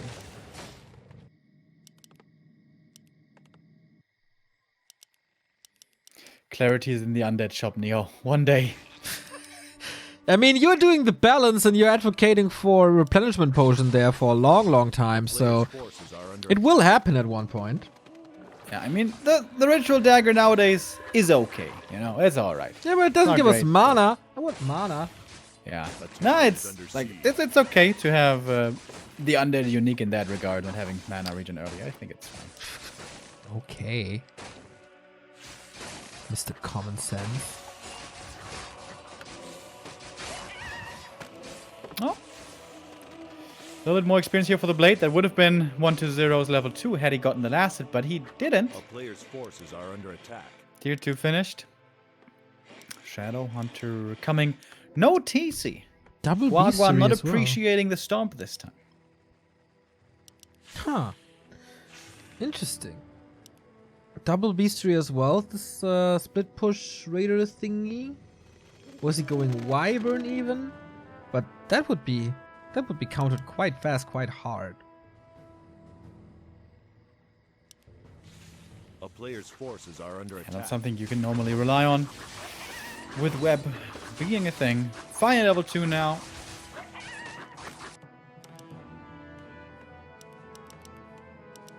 Tier 3 coming. Slaughterhouse again. It's looking very standard here by 1-2-0. And pretty much the same for Zhao Kai. The undeads getting ready for the late game. They will be the carries. And the allies will be standing in front as cannon fodder, trying to support their allies. And then it comes down a lot to tech, supply numbers, and hero levels. Very importantly, hero levels. It's such a bad feeling when you're in the shoes of Linguagua and Shao Kai. You know that your enemies are constantly around. Every step you make, they will be watching you. Every creep camp you start, they will be punishing you. Not easy. Not easy to get around that. Alright, boys. It's Raider lane time. Forces are under attack. How much can Guagua get done with this? Fountain of Mana for the undead, of course. Excellent! Yeah. I feel the color of the goo is fitting the undead race as well. Purple? Purple, How so? slimy. I don't know, it just feels undeadish. No? If I think of necromancer mana sources, that's it. Either that or green. Yeah, green. I also think like green, like the blight, the decay stuff. A player's forces are under attack. I want to see Cryptlord third. Mana Fountain, big armies, Impale Hallelujah. I want to see it. He's still in church mode. Ghoul I sees would this love push. singing hymns right now, Neo, but Do it! we never know. I We wa- have to stick here. We have to stick to the professional cast, Neo. So It's gonna be reserved for another day. A player's forces So are sad. Call Nova. Oh, Blade Master, you might be dead. Yeah, I was about to say, will this Blade Master live to see the other day? So far, so okay. A That's a town level is 1 under blade. siege. That guy does about the same amount of damage as 1.5 grunts, and now he does no damage anymore because he's dead. Yikers! There's also some action at the tavern. Might be a pit lord or whatever. A player's forces are under attack. Seems like ELL have no patience here today. They're just pushing and are bringing ORZ to the test. It's a Dark Ranger. No Crypt Lord. That's really serious then, except if he goes like life drain for some very weird reason now. Dude, I haven't seen that as a meme in a long time. Not going for it either. A player's forces are under attack. Alright, TP and last stand. Going for the Keeper right away. Is Alai gonna let him die, or will he TP out? Lets him die to keep the hunts around. Shadow Hunter Reposition. in a precarious situation. Okay, get the Lich as well. So lots of hero focus and it's working for both sides. But old school Hunt Fiends should be doing the job. So much hero focus, dude. Aggressive coil after aggressive coil. Yeah, what's this Dark 40. Ranger for? A player's forces She's supposed to silence against that. If only he had an impale. Am I right? I'm right. All the trades go Yeah. onto It's starting to look- Link Wagon Kai's side. Yep. It's looking better and better for ORZ. Get out of here, you blue scum, is what they say. And successfully they push back.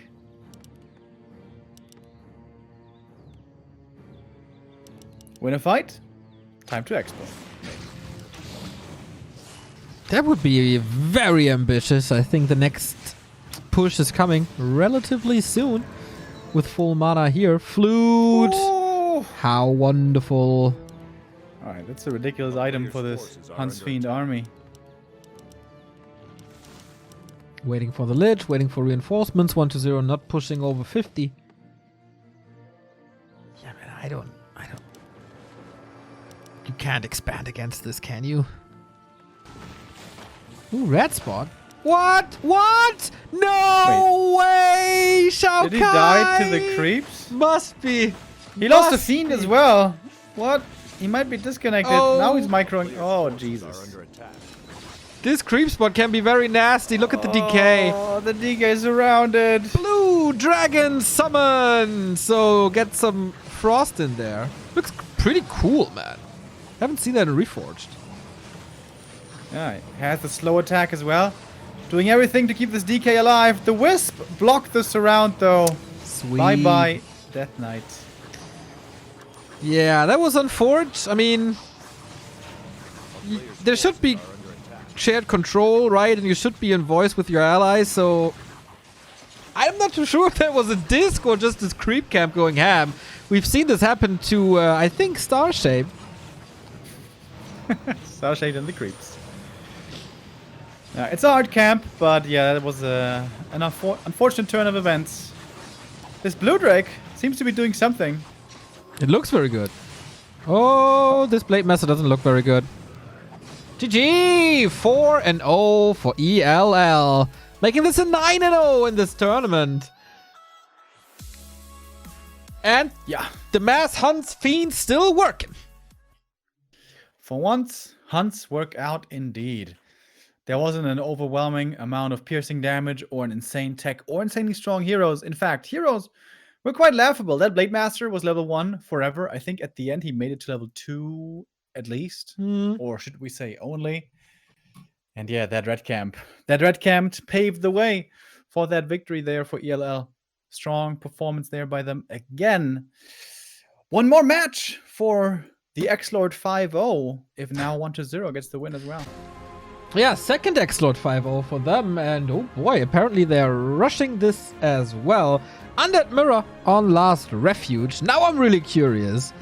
We really haven't seen any cheese strats from ELL. Is it time for 1-0? Maybe he wanted to influence Lorelei, like, hey, Hey, I built 2 shops. Let's go for 2 rods. Let's have some fun in the early. Wonder what he has up there now. Yeah, 1-0 used to be super strong with his Ted Fiends, fast tech, Naga pressure, and then creep up the map, expand at some point, and then have strong Nova and Fog Lightning in the late game. That's how he even bested Happy once or twice. But nowadays, in the Crypt Lord meta, that probably doesn't work out so well. If the Naga gets impaled, maybe surrounded, the bugs nibbling away at her, maybe that is not the best style. If it's even a Crypt Lord that we're going to be seeing here from Zhao Kai. I would love to see a Crypt Lord mirror. Really? Neo, I'm still waiting. Huh? For the For double what? impale. Ah! Where they both poof, shoot each other up in the air like fireworks. I want to see it. Fireworks. Okay. Yeah, I'm praying pretty much every day for you to finally witness that moment, but you know, my prayers are weak. You gotta teach me one day how to do that properly so the gods listen. 1-0, obviously the big favorite. Shao Kai, though, pretty good rise, made a top 4 WGL Pro qualifier.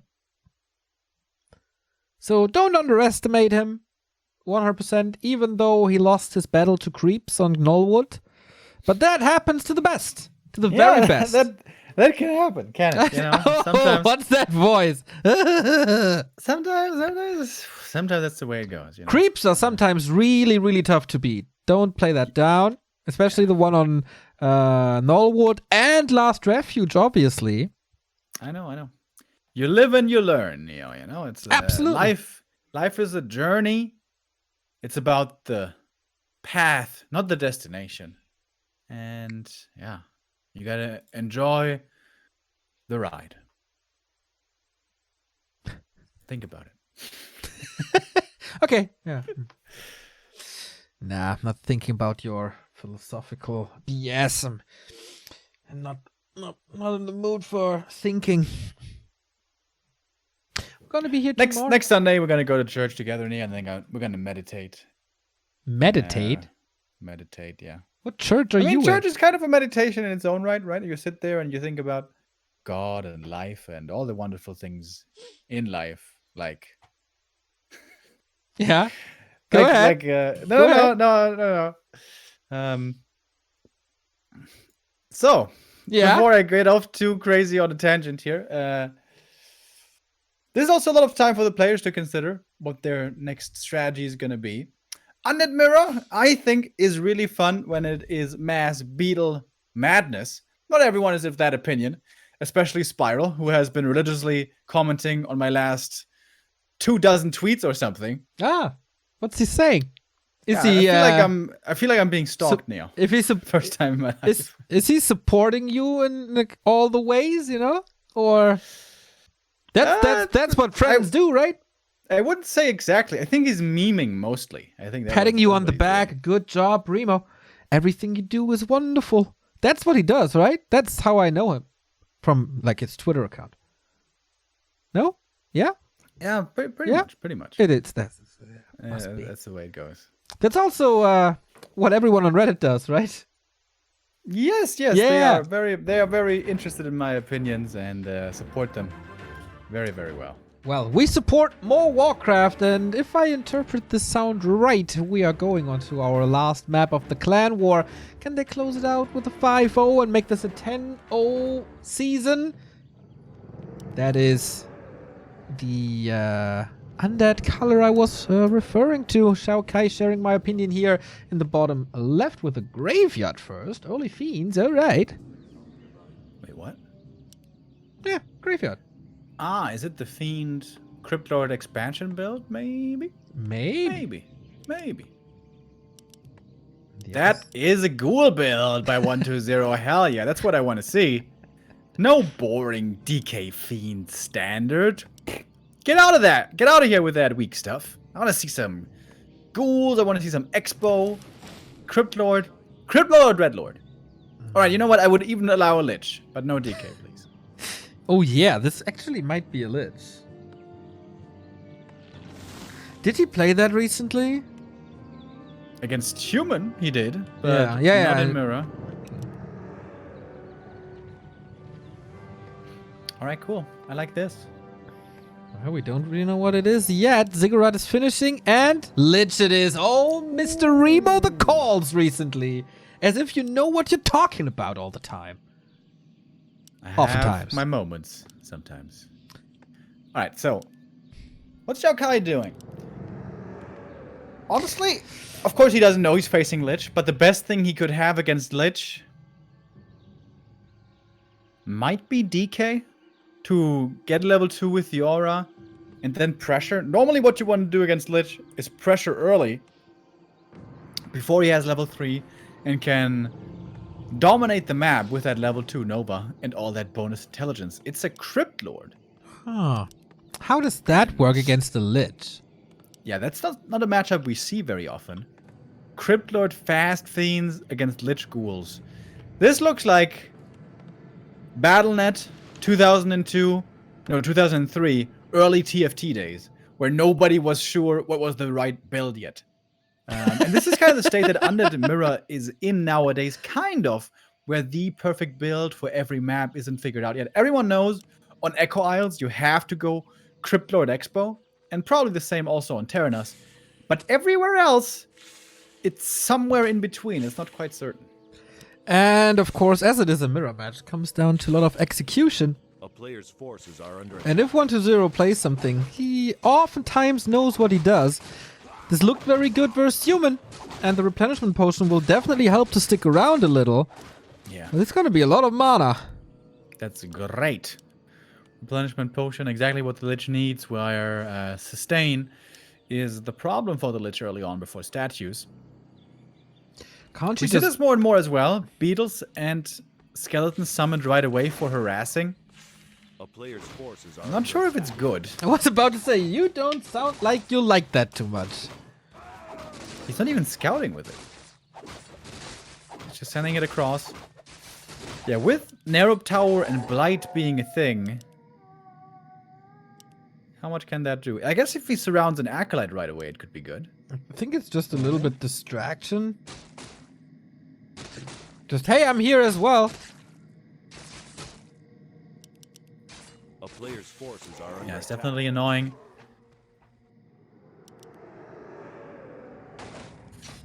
More ghouls being brought in. In fact, all the ghouls being brought in from the main. And that graveyard was cancelled just with these annoying beetles. Okay. Cryptlord even got some experience here as he was creeping in the base. And how much can you really do with this Lich now? I mean, he prevented the expansion pretty much. So that's an accomplishment of itself. And the problem with his Crypto level 1 is he has no way of securing a last hit with a nuke, whereas the Lich player's has a forces are under 150 attack. damage nuke level 1, which is really good. Plus the usual 1-0 pump fakes, which is also not too bad. Dude, how crazy was that in DreamHack? It was very, very crazy, Remo. He is so good at the moment. Also stepping up his macro game here, creeping at 2 spots at the same time while keeping Xiao Kai under control. He's like, yeah, meet your master, Xiao Kai. Yeah, if he steals one last hit here with a Nova, it could even just be a small Trapper or the Warrior. That would be the level 3 for the Lich. And then, yeah, the Nova harass really starts hurting. Even Nova's the Beetles. Trying to get rid of them quickly. Level 2 for the Cryptlord. Finally, he does have Impale now, but really don't want to spend that much mana early on. So the Cryptlord's down to 50%. Lich still sharking around. That's level 3, just a tiny bit too late. Spending a lot of mana here trying to get rid of these skeletons. It's not the new patch yet, bro. I'm so afraid that that change goes live. A player's It's forces gonna be amazing. New meta. We will see soon, won't we, boys? Big heal pot for the Cryptlord, very nice. Yeah, and in fact, it turns out the Lich has problems dealing with waves of beetles coming in over and over. Oh, and here comes the run by, and maybe Xiao Kai doesn't really expect this. He used the replenishment, that got cancelled, right? Skeletons and Yes, beetles, sir. super annoying. Using the ghouls Player's for forces creeping. are under attack. Does he share the level 4 Lich Love, Real? I hope so. +4 intelligence Pog. And also Dark Ritual level 2 is really, really strong. Baby gets replaced with Pog now. +4 intelligence. Baby was the catchphrase for Ah, okay. 3 Hey, years. You gotta mix it up every now and then, Neo, you know? Keep it fresh, keep it clean. You say Ooh, so. Claws for the Lich. Hallelujah. But you know what? The Crypt Lord made it to level 3 and can now push into the enemy base. There is 2 Spirit Towers coming, though. 1-0 is having none of this. Okie dokie. Town portal now. Oh, Crypt Lord. What was that? Uses the big potion to save the TP. A player's forces The question is, are there still all Acolytes alive? No! One just died right there, so it's at most 4. In fact, I only see 3 Acolytes right now. Oh, is he gonna lose another one? Whew, Coil. But it's only 3 Acolytes, right? That's gonna be super expensive. Zhao Kai! Zhao Kai! Is he doing it? Let's don't get our hopes up too high. There's still going to be late game fights, and 120 has an insane unit controller as well. Finds the Creepjack now. That's a fiend for free. Even a coil invested. And the Nova, in fact, landed before the coil. I think 120 was waiting for it. Ah, okay. Here. Okay. No, it's only 3 Acolytes. Oh boy. Expensivo. Oh, Mana Impale. potion used. Ooh, there's no TP anymore, remember? But Beetle limited block. nuke potential. Can't really get us around, can you? Oh! With another Impale, you can. Uh-oh. Is this the clean sheet getting dirty? Or can he fight out? Massive way. Nova, No! obviously, gets How out did he get out of that? He With was a- surrounded by 20 units. with the last bit of mana. Oh, wow. And now he's fighting against the Black Citadel. There's plenty of towers in the back.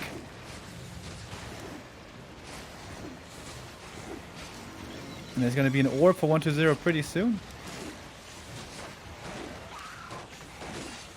Oh, the DK now getting pressured. Fortunately, the Invul Potion here in a second. Is there mana soon for another Nova? Not really. Nothing in range that should be eaten. This kid is so crazy sometimes. How many undeads would have gotten out of there? Yeah, not many, but he does, A as player's so often. forces are under attack. Lich is coming now for Xiao Kai. Closing in on 50. How many- That's that. Acolytes are in the main. Is it 5 or is it 4? Do we have to call Todd? Maybe you can call the observer to count again.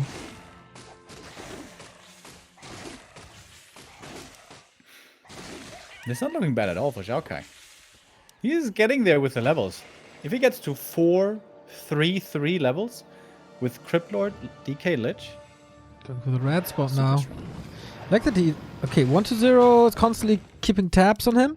So red spot abandoned. Too scared of the Creepjack. Some time for 120 to catch up on levels. Level 4 Lich, of course, crazy good. Squid Bone Chimes, not so crazy good. Player's forces are under attack. Yeah, even for the ghouls, it's like, eh. Gives them a few hit points, but it's still low HP that very quickly get taken out with Nova Impale.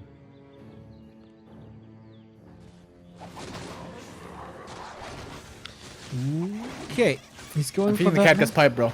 I'm feeling the Catgus pipe. Are you cheering a little for Xiao Kai? Is that what I'm feeling?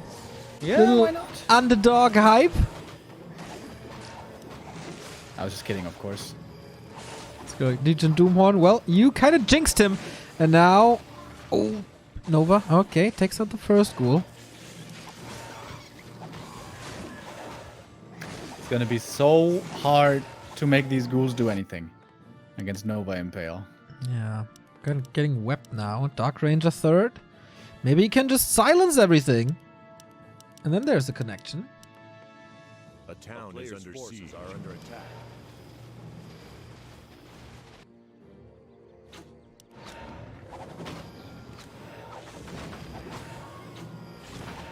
Ranger with the silence. Yeah. Is that gonna be the answer?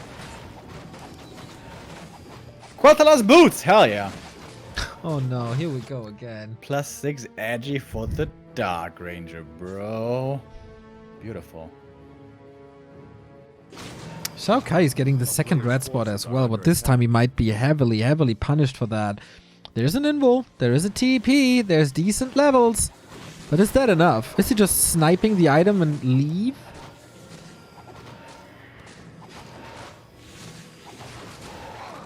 Yeah. Pretty bad items here for Shao Kai. Once it was the Unholy Aura, and then it was the Helm of Valor. When he doesn't even have a Dark Ranger. Feels bad. Was good experience, though. Players' forces are under attack. Ooh, Temple of the Damned for Shao Kai. Again showing that he is gonna be an undead to look out for in the near future.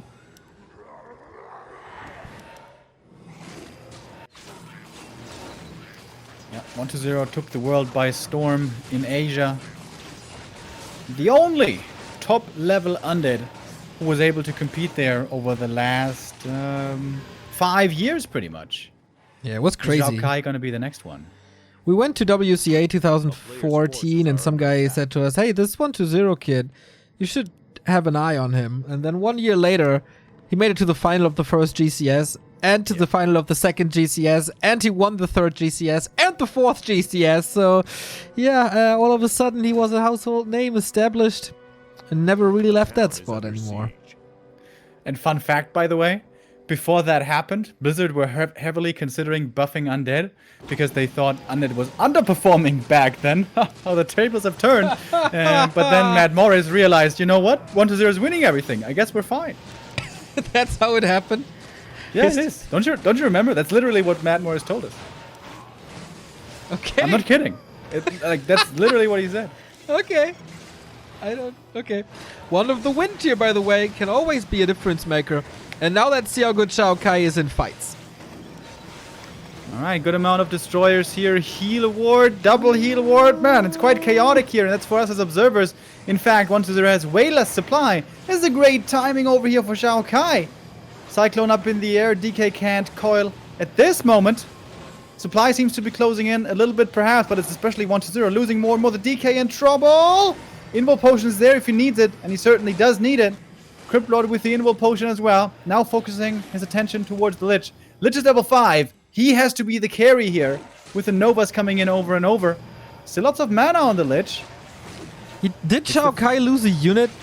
I'm not too sure. The supply is pretty much the same. Invul Potion, no healing. A little too late, maybe going for the DK instead. One of the wind against the Lich to prevent the damage. Fiend alive. His skeletons in the back, but what about these heroes of 1-2-0? Getting impaled once again. Can't really coil. Can't get out. DK dead, and he's fighting into 1-2-0's base and kill him off. Shao Kai. Whoa, he's got so much mana still.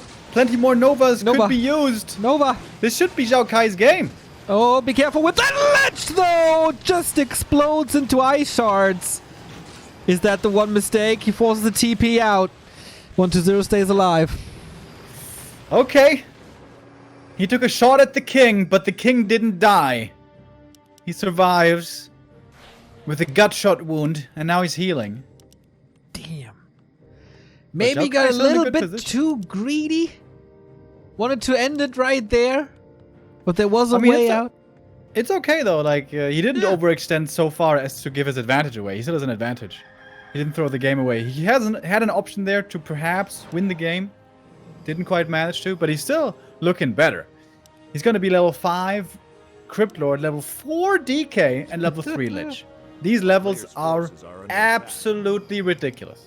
How to get to these levels, though? Not much to creep. He's going for the turtle upper left. Bottom right is already gone. That's the last creep spot on the map. Might be enough if he perfectly splits it. The Lich definitely here should not be creeping. But he is. Unforge. Oh my god, he's so close to these 2 level ups. Claws +9. 1 kill, basically. 1 It's in the green camp, in fact, in the bottom right. Oh. Oh, yeah. Some Murlocs might give him Banshees are coming for anti-magic, then hero focus getting a lot harder. A player's forces are under attack. Yeah, 1-0 has no business winning this game, but for 1-0 that doesn't have to mean much.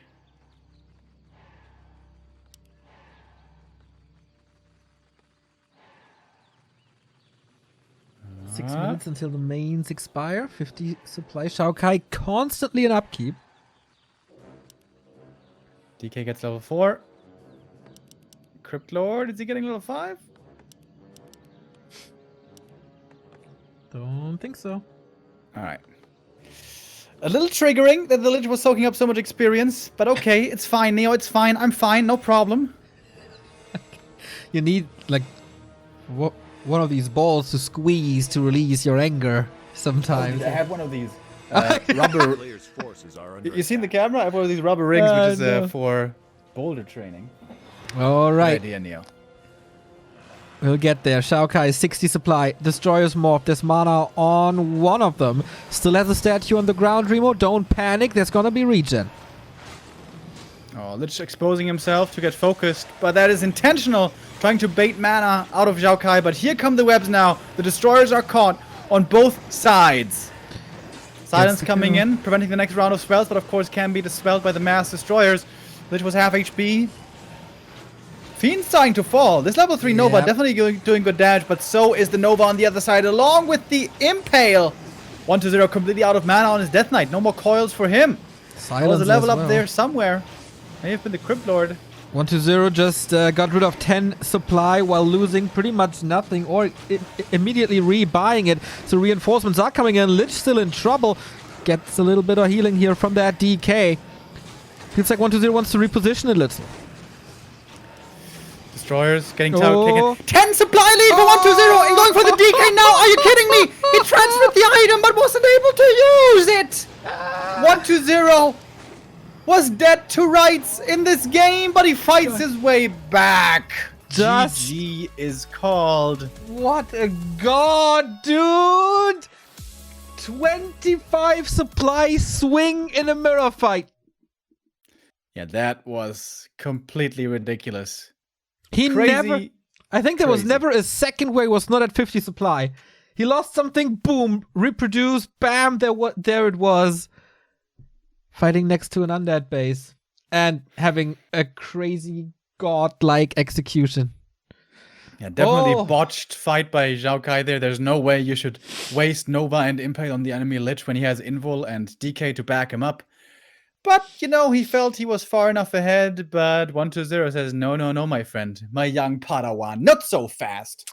Puts his foot down and makes it a perfect 10-0 maps for his team. I was so close to being right. At the beginning of the clan war, I said, you kind of want a Shao Kai versus 1-0, right? Because that's his on paper weakest matchup. Imagine the Prophet would have been there again. It was a good challenge, was a good fight by definitely Alice, also Shao Kai. They didn't go down without a fight. Lingguagua maybe a little outplayed by Law Lion. Also very, very good first set of the 2-2s for ORZ. They definitely have a chance still to go to the playoffs. But yeah, this is 10-0 ELL. Who can beat them? Seems like nobody in their group. It's going to be up to FM in the grand final days to bring them a real challenge, perhaps. But we may have a surprise as well. Squid Squad is still going to be their opponent for Wednesday. Oh yeah, gonna be their last game in the group stage. Next up is the Lao Pao Esports Club against FM. That is Colorful Fortitude and 15 Sway versus Moon Fly Focus. Definitely a highlight clan war. You don't want to miss this. Moon at WCG is always very special, so don't go anywhere. Second clan war coming up.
그렇죠. 근데 한번 잘 만화가 너무 들어가면은- 없어요.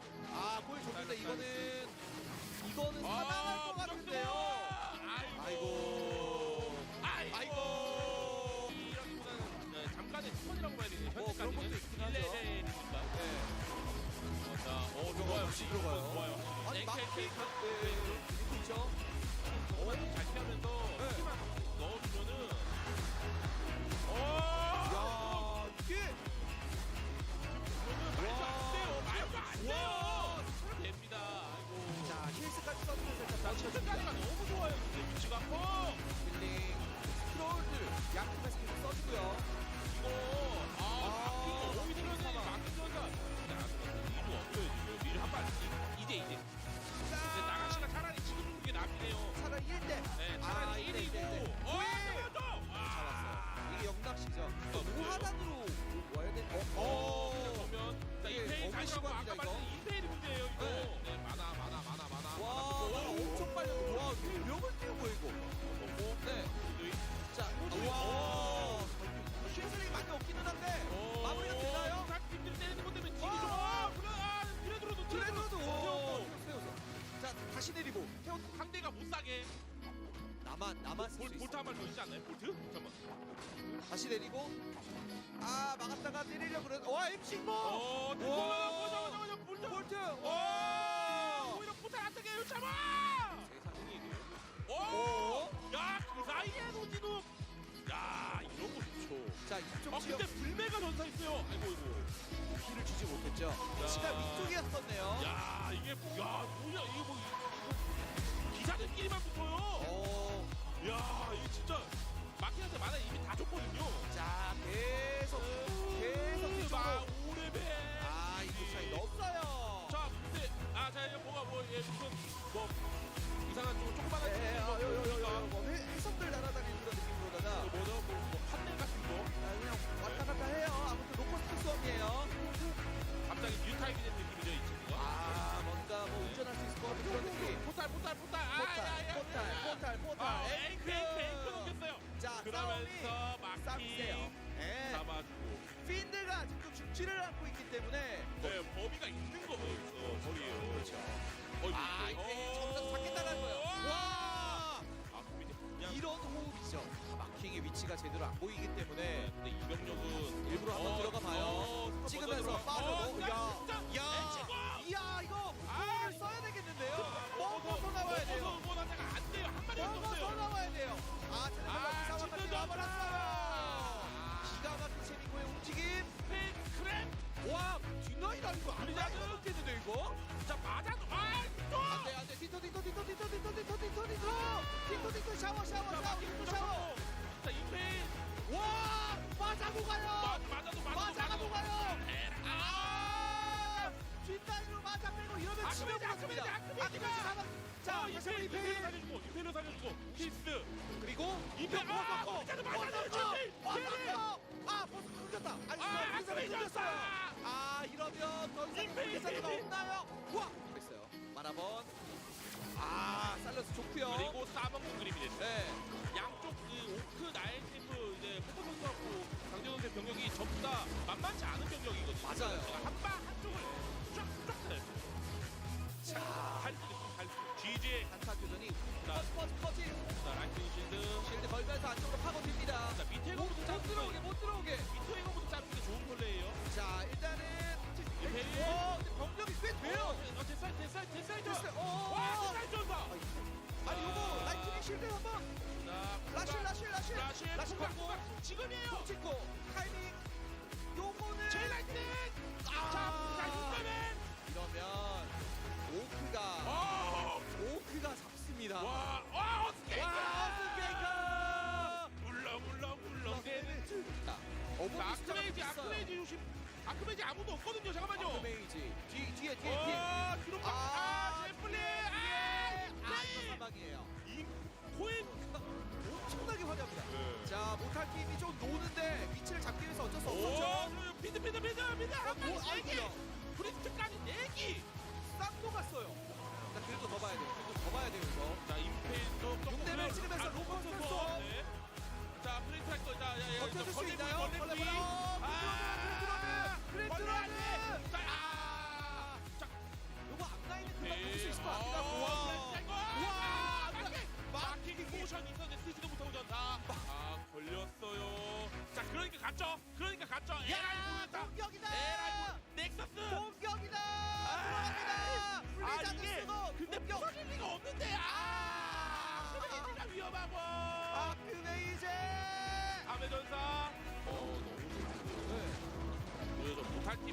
샤드가 돼 있어가지고 근데 대박. 팔라딘이 있습니다. 네. 아 이제 포지션 이거 완전 진영으로 다 쳐들었는데요.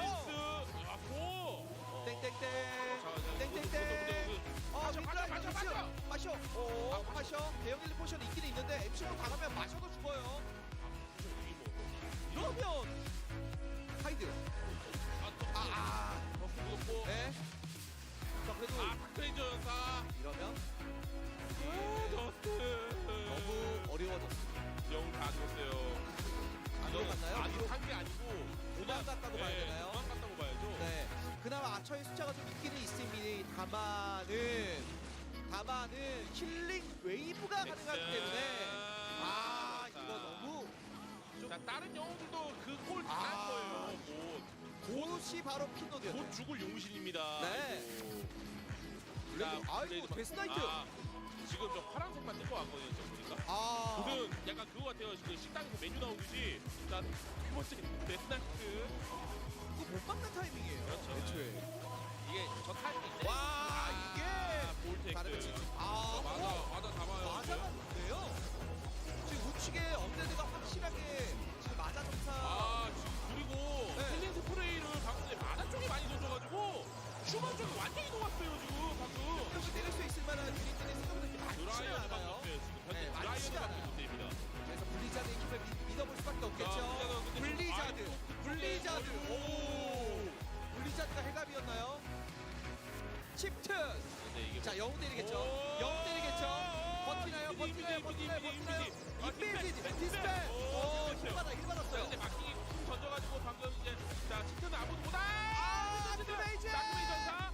아메가 조금 빨리 죽었는데요. 자 그리고 키퍼. 이게 신경이 완전히 잡혔어요.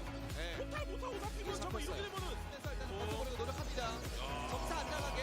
힐링 스프레이. 쪽으로 게임. 많이 어려워지는데요. 이거 경기 결국에는 일단 버틸 수 있나요? 이거 샀어요. 버틸 수 있나요? 힐링 스프레이 뿌리면서 버티는데 버틸 수 있나요? 알테? 안 돼요. 알테 사망. 돌리는 네. 거예요. 그렇죠. 돌아옵니다. 한 번 더. 약간 오늘 플레이는 약간 노리고 선수의 예전 느낌이 좀 나는 듯한 느낌이에요. 돌아오신 플레이. 네, 돌아오신 플레이입니다. 대힐프 한번 먹었고, 네. 그다음에 만화 한 번 더 있어요. 한번 이러면 더. 깨질 수 있습니다. 이게 이러는 사이에 깨지는 모습 깨지면서 엠블럼까지 같이 나왔어요. 스샷 타이밍이라는 얘기예요 이게. 하나, 둘, 셋. WCG 폰트를 우리가 좀 홍보를 해야 돼요. 한번 PPT를 만들어 볼까? 이빨 좀 그만 보이라고 너 그만 좀 웃으라고 너 병 걸렸어? 인턴이면 인턴답게 어디 지금 팀장님 말 함부로 끊고 말이야 지금. 편하게 너희들도 나를 대할 수 있게끔 상황이 그런 거 없어. 편하게 얘기해도 알지? 알겠어. 자! 아니, 듣고 있니? 진우야 너 한번 뭐? 의견. 너나 잘해. 우린 알아서 해. 도구를 똑바로 해야지 욕을 안 먹을 수 있어. 어이가 없다. 오늘은 내가 특별한 사람들을 모셔왔어. 친구 있었어? 와, 제대로 날렸네. 나도 열려있어. 나 지금부터 시작할게. 뭐 끝이야? 자꾸 그런 식으로 버스 타려고 하지 마. 이 티셔츠. 지금 기존에도 하고 있지 않아? 홍 팀장 애들 월급 주면서 뭐 하는 거야 지금 너? 팀원들은 네가 준 거잖아요. 홍 팀장은 이따 나 좀 보지. 니들이 침대하든가!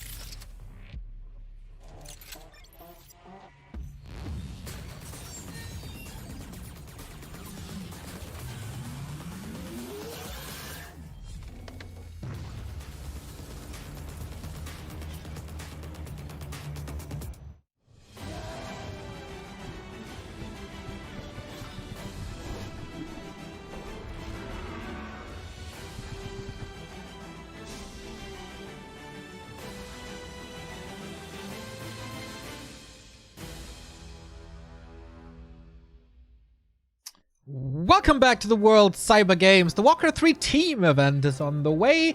Playday 4 out of 6, and we move into Group B, where the two winning teams are clashing. It's FM of Moon, Focus and Fly versus the Lao Pao Esports Club with Colorful, Fortitude and 15 Sway. You're muted. There we go. Welcome back, Yeah. guys. We're about halfway done with the group stage.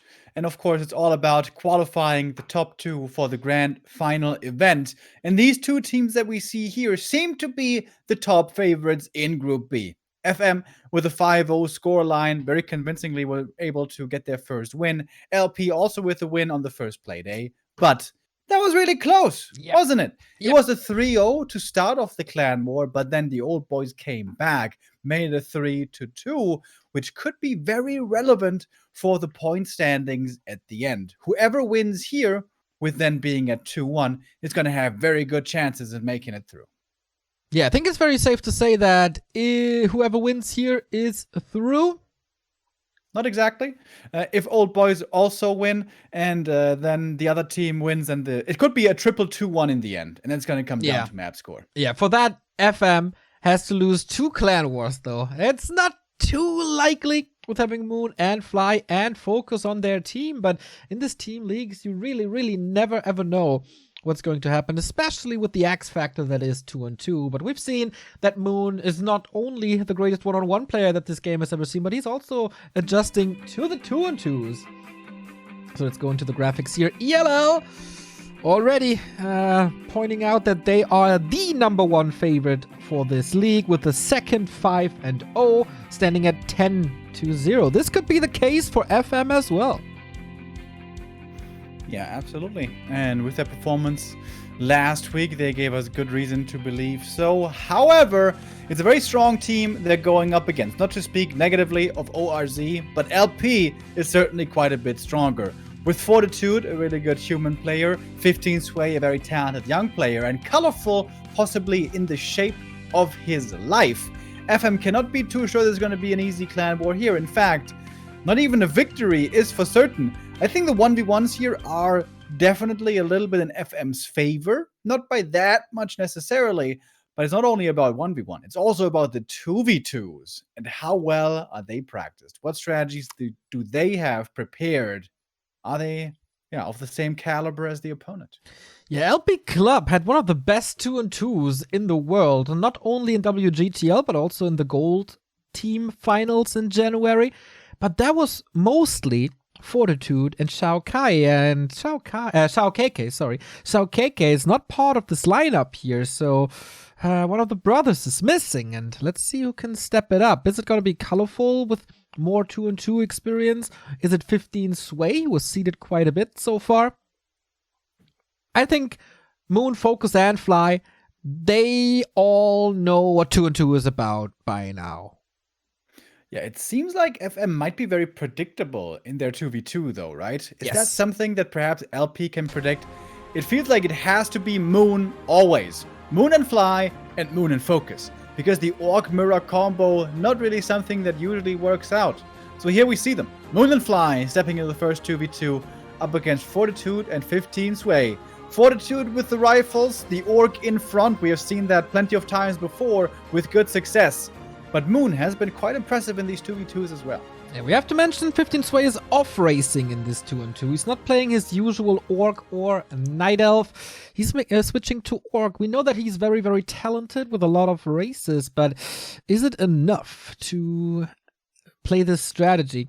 Fortitude should know this Orc versus human strategy inside out. It looked like it's the strongest combo in WGTL for a while, but then the timing was figured out and people started to counter it. Did they come up with something new?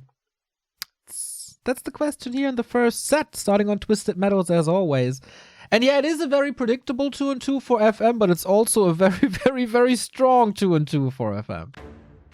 Yeah, absolutely. Moon and Fly are both really strong at the moment, easily in the top 10 ELO rankings across the world. Same cannot be said for Fortitude and 15 Sway, not by a long shot. But this is 2v2. It's not just about the pure micro and game sense skills. It's not about teamwork, not about cooperation. being in the right spot at the right time, and a good strategy can go a long way. Here we go. Twisted. We see the Lao Pao Esports Club in the red in the north of this 4-player map. Fortitude, upper left. 15 Sway, upper right. And in the bottom right, we got the greatest of all time, the Moon Rising. Fly was defeated in the DreamHack Anaheim semifinal with a 3-0 over 1-0. And I hope that didn't stop his meteoric rise. He was the best orc before DreamHack Anaheim. Maybe Lin got that title back.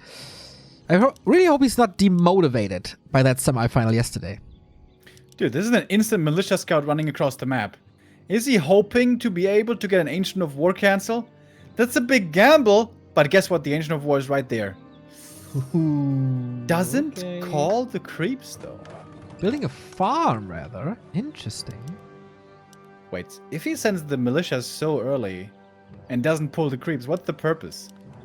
Because this could have been scouted a different way as well, just with a normal footman or something, but maybe he wanted to know right away. Here we see the heroes now. Farseer for 15 Sway. Must be AM for Fortitude. I'm not sure the keyboard works with any other unit on the altar. We have a Demon Hunter for Moon. We've been seeing it a lot on Twisted Meadows. Not the Keeper, but rather the Demon. And Fly. Our last one. Was it Blade Master? Yes. Okay. Okay, so the creep... it might have intercepted. He's doing the creeps now to the Ancient of War. As you said, could have been done faster. But this is not flawless. Peasant probably not surviving. Takes an arrow to the knee. Needs one more to fall. Oh. Got him. Even a footy coming across. Wait a minute. Is Fortitude gonna play level 1 AM aggression? That would be quite crazy. He likes his early aggression. We know that from one-on-one. Oh my god, they're actually doing it. Players' forces are AM level 1 aggression. Farseer level 1 harass. Of course, that's not too surprising. But He's getting even the Archmage. He's getting greeted by a Farseer, by the Demon Hunter early on, so definitely limited harass potential thanks to the mana burn. We see an Archmage in Fly's base. Interesting 2-on-2 right away. That's what 40 likes best, right? Go for burrows, but he might be a little late to this. Needs a lot of repair, gets a lot of repair. Massive surface area for the peons, and that burrow's safe. Alright. Costs a lot of resources, but also tons of wasted time on the AM. Where's the Blade Master? He's creeping. Oh, demon surrounded. Nice, not too bad. He's going for some items. Is taking quite a beating here, Fly is. Yeah, that burrow seems to be gone. A little bit greedy there by the Blade Master, looking to be creeping instead of defending. It's so much repair, but it's not enough in the end, I believe. Wisps are coming. Oh, detonates! Oh, look at those detonates! Oh, perfect! Wow, the presence of mind that Moon has to send over the 3 wisps there to detonate just the perfect amount to keep this burrow up. Magnificent play. It was still a lot of resources, though. Dude, I would love to see Blade Master and Demon now buy boots and never let this AM do anything. Yeah, that's also... Yeah, no aura. No levels at all. Rifles coming, okay, but usually for this big tier 2 push, you also need strong heroes, and I don't see that at all. Yeah, level 1 AM without the aura feels bad. Oh, looked like he almost got the last hit, but it goes to the Demon Hunter. Big chunk of experience from Mr. Rock Golem. Alright, do we have a game timer in here? Not exactly. Nope. What do you think when the next time is gonna be where this AM has the next Watch Elemental? I would say the next daytime at 3 dots. This is gonna take some time, huh? Yeah, there's a shop, so maybe Clarities can help out. This is not the smartest Archmage we've ever seen. You know, I'm having a bit of a rough one. You know, I'm watching the Magicians at the moment, and at some point, spoiler alert, they shut down magic. They have to like re-enable it. This is what the Archmage must feel like. A world without magic, Neo. How sad would that be? A player's force Good thing we can watch players like 120 and Lin play, because that is pretty close to magic if you ask me. He's got a clarity running now. He's gonna ruin my prediction. He's gonna have that Watch Metal quite a bit sooner, unless the demon comes in with the burn. But he doesn't. Alright, things are calming down a little. Fly is still stuck at 30. Now, the big one question is here, will this push work out? Moon is going for a Naga to be able to defend a little better with good damage. But to me, it doesn't feel like they're following up on their usual game plan. There's no push at sight. It's also no double barracks, right? 440. No. It's gonna go into A priests, player's forces rifles. are under attack. Problem is, do you even still play MK here with there being a demon hunter? Doesn't seem like that would be the best choice. The demon Naga play has been quite successful for Moon. We've been seeing it time and time again. Raider Walkers with a Shadow Hunter. Yeah. Root Bracers here, not the greatest. Gets a Hex out. Archmage is back. Rifles come in as well. There's no TP on the Demon, but there's a Staff on the Naga. He lost that before, and all of a sudden, yep, he finds himself in a surround. He's just dead. How do you get surrounded? Is it just a vanilla surround? Not even a scroll of speed? If you play against Fly and Moon, I'm pretty sure it's very, very easy to get surrounded. Oh, Blade Master, speaking of getting surrounded! Oh, Wait, he got slow! And there And he's we dead. go. Forces are Yep. under attack. Of course, it's Fly. If you thought that losing a Blade Master in one-on-one is the only thing he does, bringing his skills into the 2-2 as well. A lot of level 1 heroes still in this game, Archmage being among them. Man, it's a sad AM game. But, you know, Blade Master kill does help out. I feel like this Demon Hunter is much more important to level, though. Getting up that mana burn. A player's forces are under attack. It seems like a pure tier 2 game, very much unlike the previous 2v2 we had on Twisted. Yeah. Maybe it's about the races? But Mountain Giants did fairly well. Like, Mountain Giants would do amazing against this. But Moon is doubling down on the mid-game tempo, going for more mercs, along with the Dryads, Player's forces and are under battling for the creeps. Valuable camp here, the next merchant being taken out from Team LP. And there could be a big aura. These are always the dream drops. Scourge Bone Chive, is he gonna sell it? No way, right? Still pretty good for the grunts and stuff. Yeah. Also, if there's a transition, it will help as well. But I don't see a transition out of them. I just see more of the same. Rifle player's casters. forces are under attack.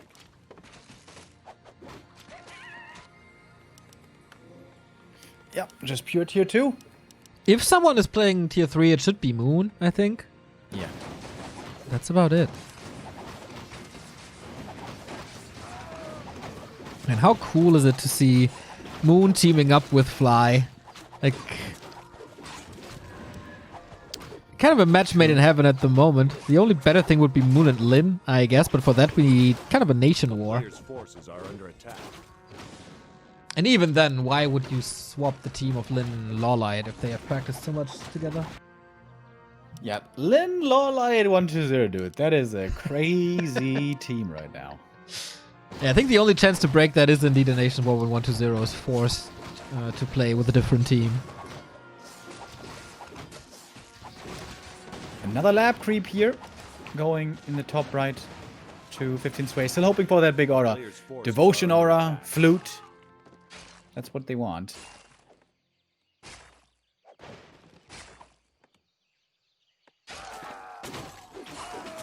Moon creeping up a lot. Naga level 3 already. The demon should be fairly close to 4 as well. Rune bracers. Not the drop they were hoping for. Very tanky Demon Hunter might be helpful. We have a gyro, Player's but forces are no under peasants attack. here, I think. And are we back to split push meadows? I think so. But Fortitude is gonna TP back, assisting his ally. With these two armies here now, of course, Moon has to get away. This opens up the way for Fly. He could go for his own base attack. That's exactly what's happening. Man, this is really split push all the way through. Moon expanding, building a second base for more income. Then, of course, losses don't hurt you that much, and you can TP a lot more. Oh, he's got pillage already. Look at that. Wow. Juicy Wait, what? gold. First raider attack and you got pillage? This must be a bug. A town Orc is under siege. sacrilege. But it's a big push here coming in from 40 and 15. 40 and 50. Yeah, we talked about the split push stuff, and all of a sudden we got a combined human orc combo pushing into moon space. Oh, Demon Hunter. Heavily focused. But he's tanky. Able to heal up a little bit more. Moon holding the line for his ally to come in. Here we go. Flying now, joins the battle. Not going for the pure base race. Mortars in the back. Serpent wards as well. Seems like a pretty good foothold here that the red team has established. Kodo Beast in the middle of everything. If that one was to be taken out, this would be a massive kill. But first we go into the Farseer. He's dropping low. Spirit Link still protecting them. Wisp coming in now for the detonate. Perhaps there's not enough abolish to go around. Spirit Link still is a big help right here. The Demon Hunter's out of mana. The Blood Mage won the mana war. Alright, and the mortar teams are winning the damage war. If you look at this, Moon is not moving his dryads for once in his life. Now that I say it, he does. But there was a lot of mercenaries going down. Archmage being invisible, being saved into the back. Mana is a very, very low now, though. Needs to transfer something. Blade Master in trouble, being focused Invo Potion. And Banish on the Demon Hunter can't do much. The mana is really low everywhere. But the Serpent wards can be still spammed every now and then. Oh, this Blood Mage is working out so well. More wolves coming in. FM in trouble. In serious trouble. Is this the first game they lose in this tournament? The Blade Master in a world of trouble. The Blood Mage not only winning the Siphon War, but also getting the last hit here. They worked on their strategy. They changed a lot about this, and apparently it's working against Moon and Fly.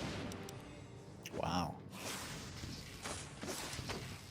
With that, AM being so underwhelming early, stuck on level 1 forever. Suddenly, Fortitude comes in with the good old rifle push with the Orc ally.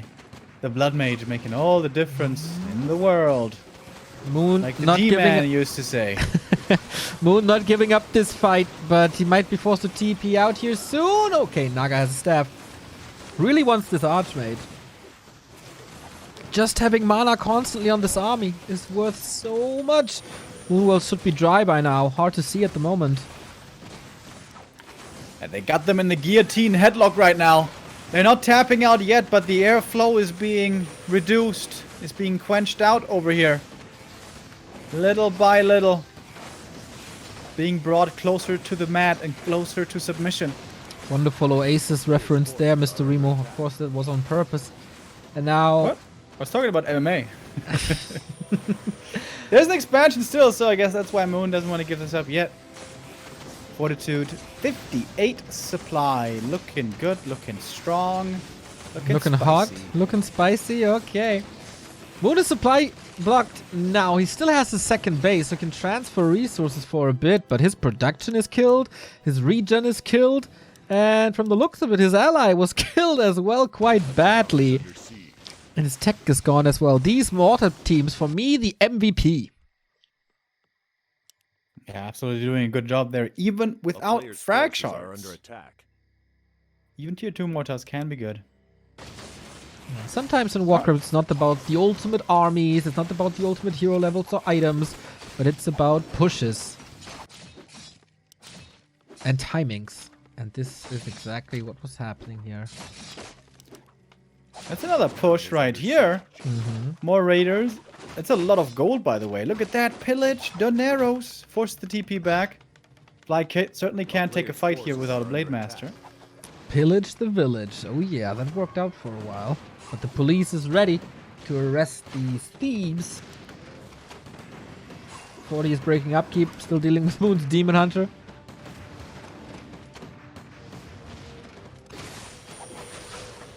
Oh, the fight ensues in the between the orcs as well as the Blade Master returns. Kodo Beast being sniped right there. Looking good here for Fly, perhaps. Invul transferred, Farsi in a bit of trouble. Militia now coming in as well. That's a lot of militia support. Oh my god, that looks like call to arms. And indeed, Fly will TP out. He knows 40 is coming back with his main army as well. The G20 Summit defense by Fortitude. Works out well. Moon is down. He has not a single moon well. Okay, these should be 1 and 2. But still 26 supply only. How can he be of help now to turn this around? Yeah, it's gonna take quite some masterful work here. Some magic, if you will, before it's banned. Oh, it's looking rough. It's looking real rough. Here comes the big push again. And this time it might not be a Tree of Ages to fall, but a stronghold. Fly is playing it smart, going for the only thing he can do, which is further split push.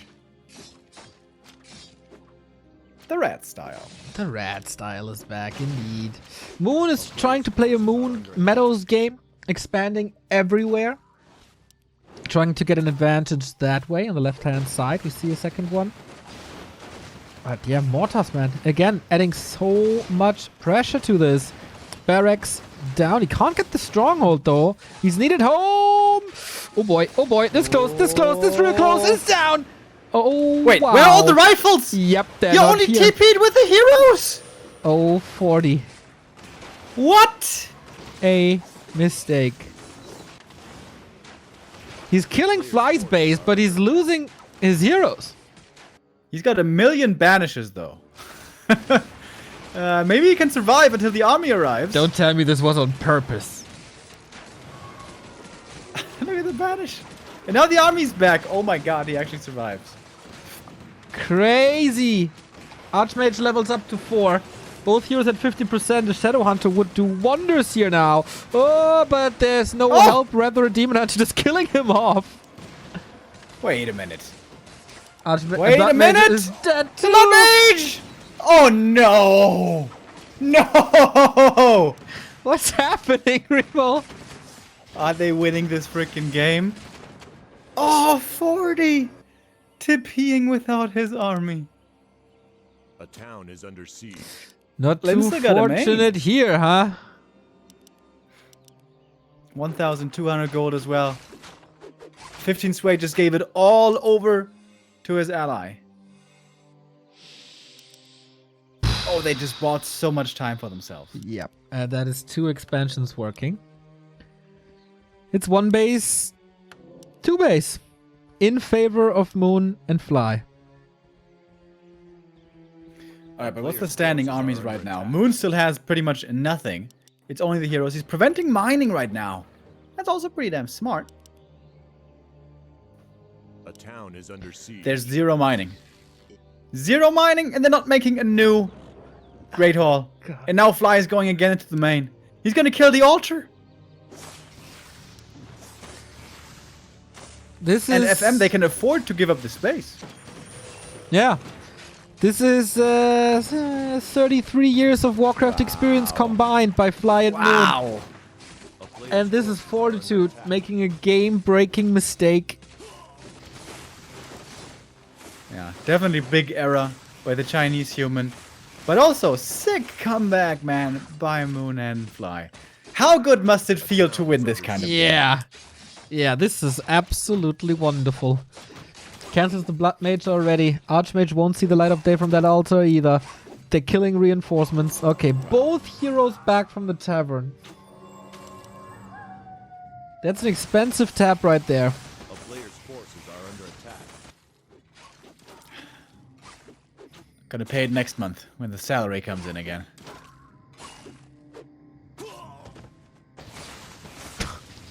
Okay, Moon is losing his base again as well. He still has income though. A town Fly is under soon siege. to have income. These 2-on-2s are amazing this WCG. Yeah, especially these twisted base races. So cool. A player's forces are under attack. Oh. The true love is falling again. Oh, Fork zippity landing. zap. Suddenly the demon is basically level 5. A town I is still under don't siege. know who's gonna win this. Moon's base wiped out. At least, like, everything there. Moon is like, oh, this is where I'm at home, bro.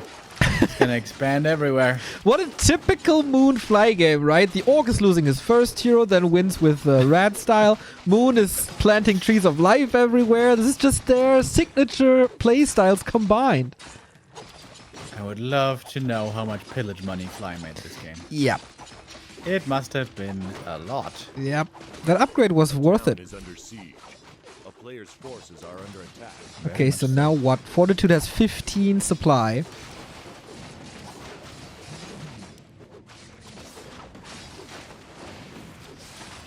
Fly's gonna have to TP out here. He lost one raider, maybe a second one. Yep. But he killed the main. That was a good trade. GG! Oh my lordy! Moon and Fly still undefeated.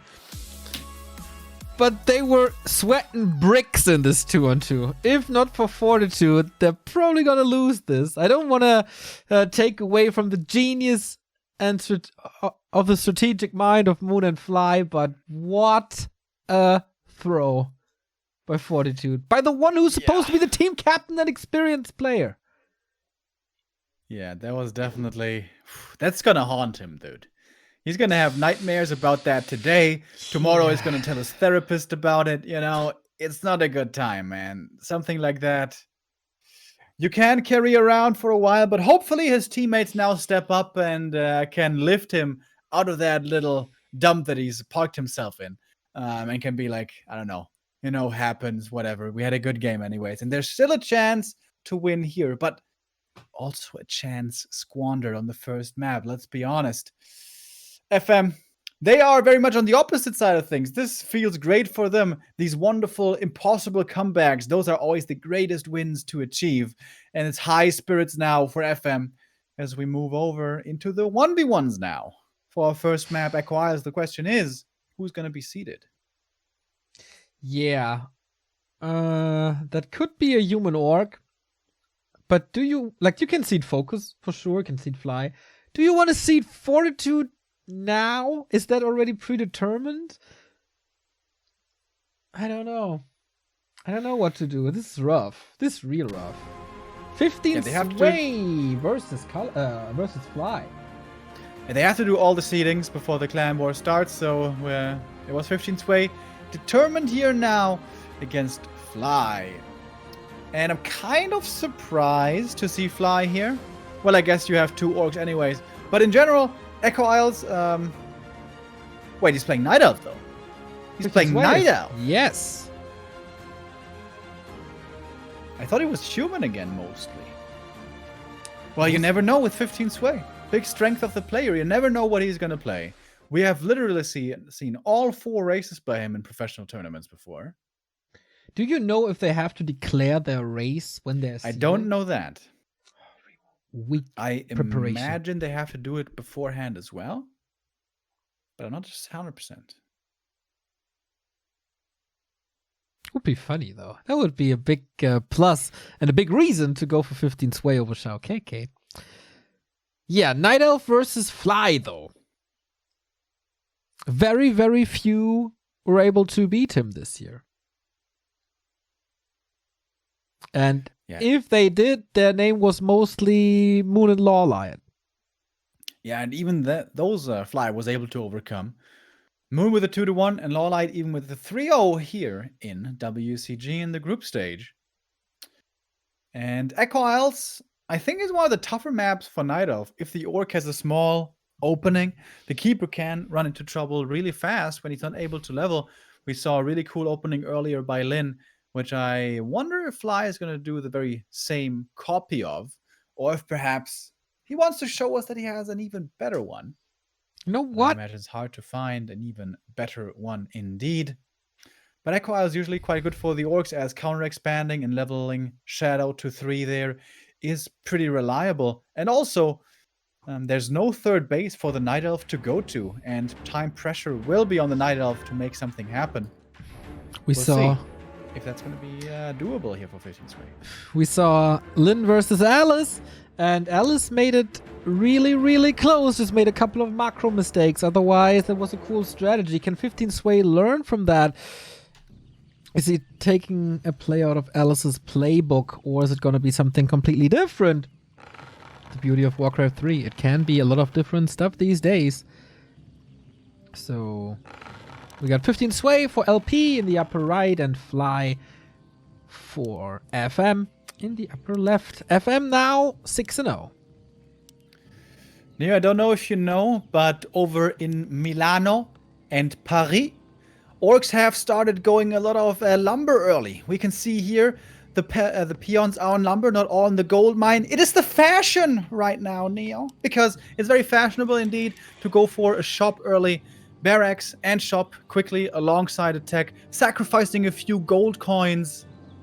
It's in vogue right now. Huh. Let's go, let's go, let's go. Fly and a Blade Master probably. Haha, guaranteed fun already. With a fast shop and a peon scout, I don't think this shop is quite fast enough to go for the speed scroll harass instantly, though. Is it? So, Fly is playing a safe opening. He wants to scout the Ancient of War creeping. If it's at the Merchant, he will try to punish it. And if it's not, then he's going to be going for a bit of creeping first, I imagine. Whereas Lynn's opening was that he was level 1 aggressive right away, without a scout beforehand.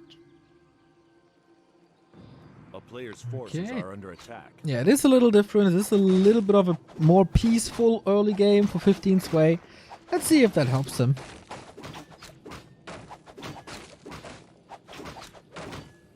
Laws of attack. Starting off well. Get them while they're hot and still +6. Only a few more days. You seem to be like 2 seconds ahead of me for some reason. Just got the item now. I'm at 2:15, 16, 17, 18, 19, 20. Yeah, Blade Master wants a little more firepower before he becomes the annoying, pesky roaming hero. It's a circlet, very, very nice. And he has a chance to go for the second one as well. Hunt Soul for 15 Sway and opening up the expansion rather early. Maybe that's a tell, but Fly sees it right away. Yeah, but Fly, he's getting punished for not being aggressive here right away. And this could be a keeper leveling up much more easily than he's supposed to. He's running across with the speed scroll now, but is that in time? Nope, it is not. And the peon goes down as well. And the grunt is in 2. Pretty heavy commitment by Fly for pretty much nothing. And this is the downside of this opening. Definitely prefer player's forces Lynn's are under style compared to Fly's here. But at least the Blade Master got 2 circlets. That's pretty nice. Got a bit of experience as well. Mana is still high. Could go for the classic Ogre Magi snipe now. As we see, Hunt's coming out. 15 Sway opening up the expansion. And then we'll be expanding town on the is spot. under siege. Really dangerous to go for grunt scouting now, because those could be lost super easy. Yeah. Shouldn't happen, so rather focus on the blade, buys the claw. He's already plus 10 damage. This is what we want to see, making the high red numbers. And looks like 15 Sway really wants an expansion. One of mana steal for the Blade Master. Decent for the Shadow. Not that amazing. Grunt was scouting a little bit, but very nicely kept at range by Fly, so he still kept this Grunt of his alive. But the Keeper is getting dangerously close now to level 3, and this is where a game can so easily slip away if the level 2 Entangle is unlocked early. Fly, definitely not having the best early game. Needs to play it safe now to make sure he doesn't get overrun. You think Fly is gonna play it safe? Like ever? Yeah, With the honestly, Blade sacrificing Master. the blade might be a smart, safe play. He's Yeah. only level 1. But of course, if he can cancel the expo, all the better. Oh wow, he's actually getting it. Of course, plus 10 damage. Easy cancel. Phew. That was pretty late. There was a lot of lost resources. I was hoping he would still be able to get over there in time for the entangle. But that was not quite the case. Shadowhunter now coming. Lodge. Pretty much the standard. There's still a window here for the Keeper to do a lot. Creep one more camp, get level 3, and then go in with the Roots. The Roots, the Radical? The what? That was a Rancid reference. Rancid? Yeah. Is that one of those rock and roll bands? Yes, it's a legendary punk band that you might know from Need for Speed Underground, for example. Oh, in that case, I might know some songs of theirs. Need for Speed Underground #1. Wait, was that? That one may have been the second one. Amazing soundtrack, dude. Keep us still. Isn't not it amazing fully how many of us, like in the gaming community, who are around the same age, there were some games which just everybody played. Need for Speed, Counter-Strike, Warcraft 3, Pokemon. Everyone, like without exception, Players' played them. forces are under attack. And we're still doing that here at the World Cyber Games. Can't let go of the love that is Warcraft 3. Alchemist second, rather standard, is moving over now, interrupting the creeping, but yeah. This is a strong Blade Master. This is a Shadowhunter out. He just won't deal with this Alchemist at all. He's like, oh, leave me alone, dude. I just want to creep here. You can't interfere anyway. Ring of Region. The Blade Master seems rather safe as one of Fly's Blade Masters can be. Does have a dust though. Next Oh. entangle is going to be coming in soon. Blade Master in trouble, so is the Alchemist. Shaman in the mix now as well. That Shadow Priest, of course, dies quickly, but gets him to safety with that speed scroll here. Well done. One Shaman does go down. A little late there with the Purge, but Shaman are cheap. 130 gold only, easy to replace. Yeah, good archer positioning there. Really safe and always in range, and Players' forces are under attack. making the priority to take out the Shaman before they grow a lot of mana is pretty smart. I like that one by 15 Sway. And now Fly's a little bitty supply stuck. Daytime just hit. We have the healed scroll available. Wait, he's not buying it?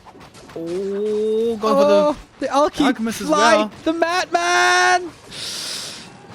the... Oh boy, just kills him off. Just like that. The invul on the Blade Master, he couldn't go for anything there. Are under attack. There was dust, but dust doesn't protect you, Oh and my Fly's God. blade is just going on a rampage.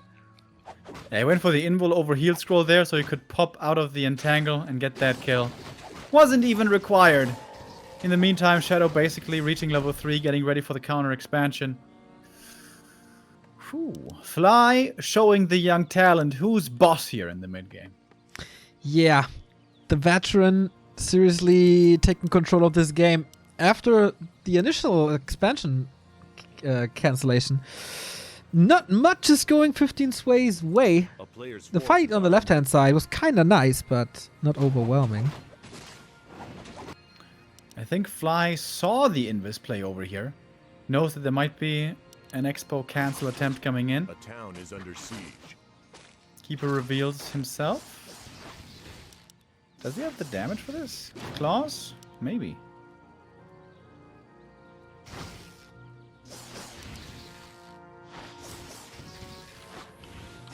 But the Blade Master also says hello. And A guess player's what? forces are No under cancel for you. Oh my god, that damage. Dude.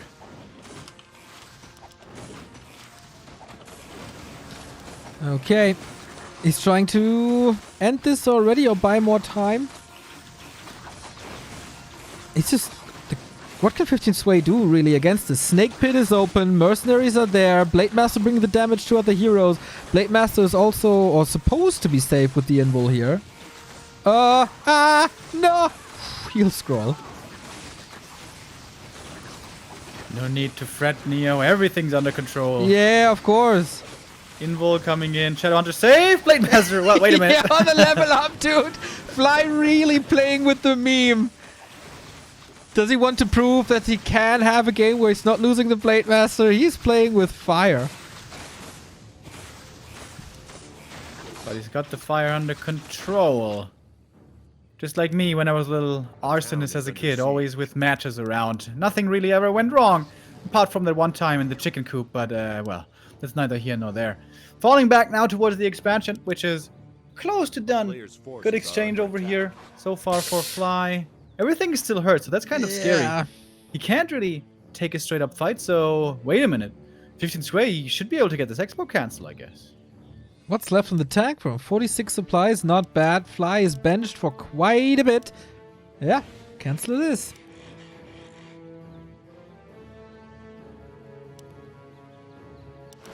And again. 15 sway is like, yeah, we can play that game if you want. Repeat. Are under attack.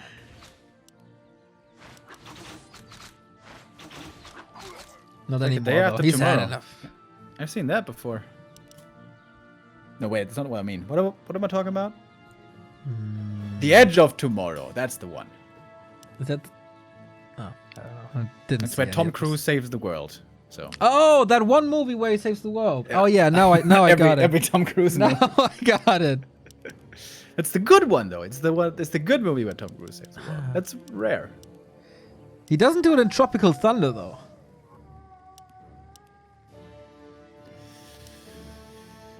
I guess he saves the world from Yeah. corporate Uh-huh.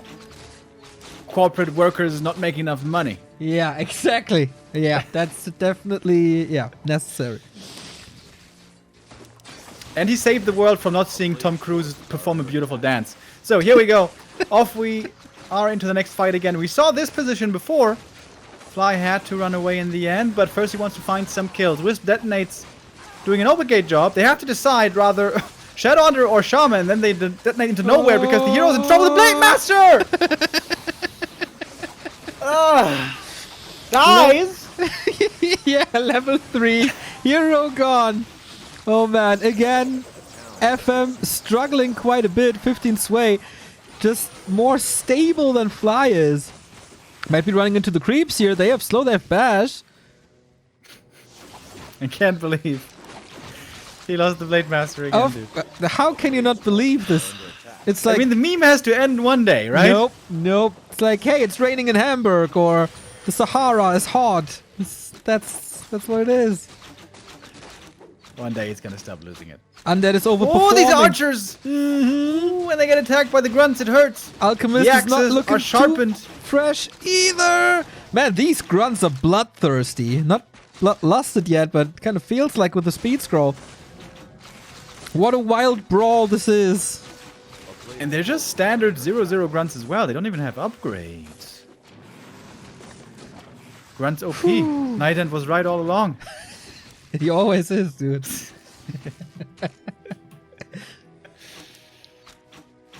This Shadowhunter experience looking good. Looking fresh, looking juicy. Almost level 5 here. You know, there's upsides to losing a Blade Master. Uh-huh. That's it. The Shadowhunter's getting good levels. That is absolutely true. Level 3 Serpent Wards. Gimme! Oh, and I can get the items at the shop. Heal scroll and invul. Grunts are quite bruised now, though, but I guess that's what the heal scroll is for. Shaman count also not looking that amazing. A player's forces are under attack. There's always gonna be some kills for 15 sway. Fly's running away without speed scroll. Level 4. Level 4, truly. Blade Master's back. Clarity, heal self. Definitely needed. Ooh, the shadow. Don't get it cancelled. Blade Master's back. Alchemist as well. You know what that means. Wisp coming in once again for the detonate. Fly splitting Shaman away from the Shadowhunter, but Wisp still do connect on the second hero. Fly might again have to give up this expansion. Everything is so hurt for him. Heal scroll would be so great. There it is. Tries to build a shop. There's scroll protection on the archers. Nice little play. Fly is moving back. Damage over time from the acid bomb is ticking down. Fly's trying to buy time for the shop. Players' forces About are 40 under more attack. seconds and it's done. But he falls back. Does he? Ah, pretended to. Trying to walk into this choke here. Not too many hunts anymore, so AoE is not the biggest issue. Oh, one shaman misrallied.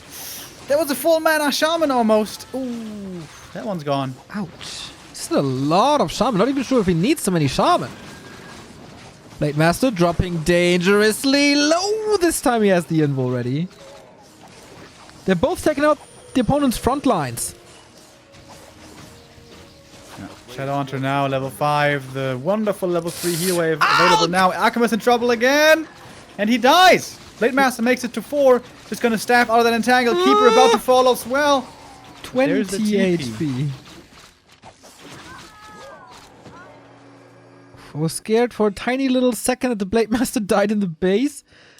But no. Man, unbelievable back and forth. 15 sway holding on way better than expected.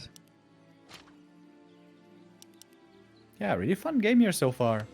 But now the Orc expansion is standing. And once that is the case, Yeah. Night Elf is in a lot of trouble. But you know what? With both players being so liberal with their hero lives, this could swing either way.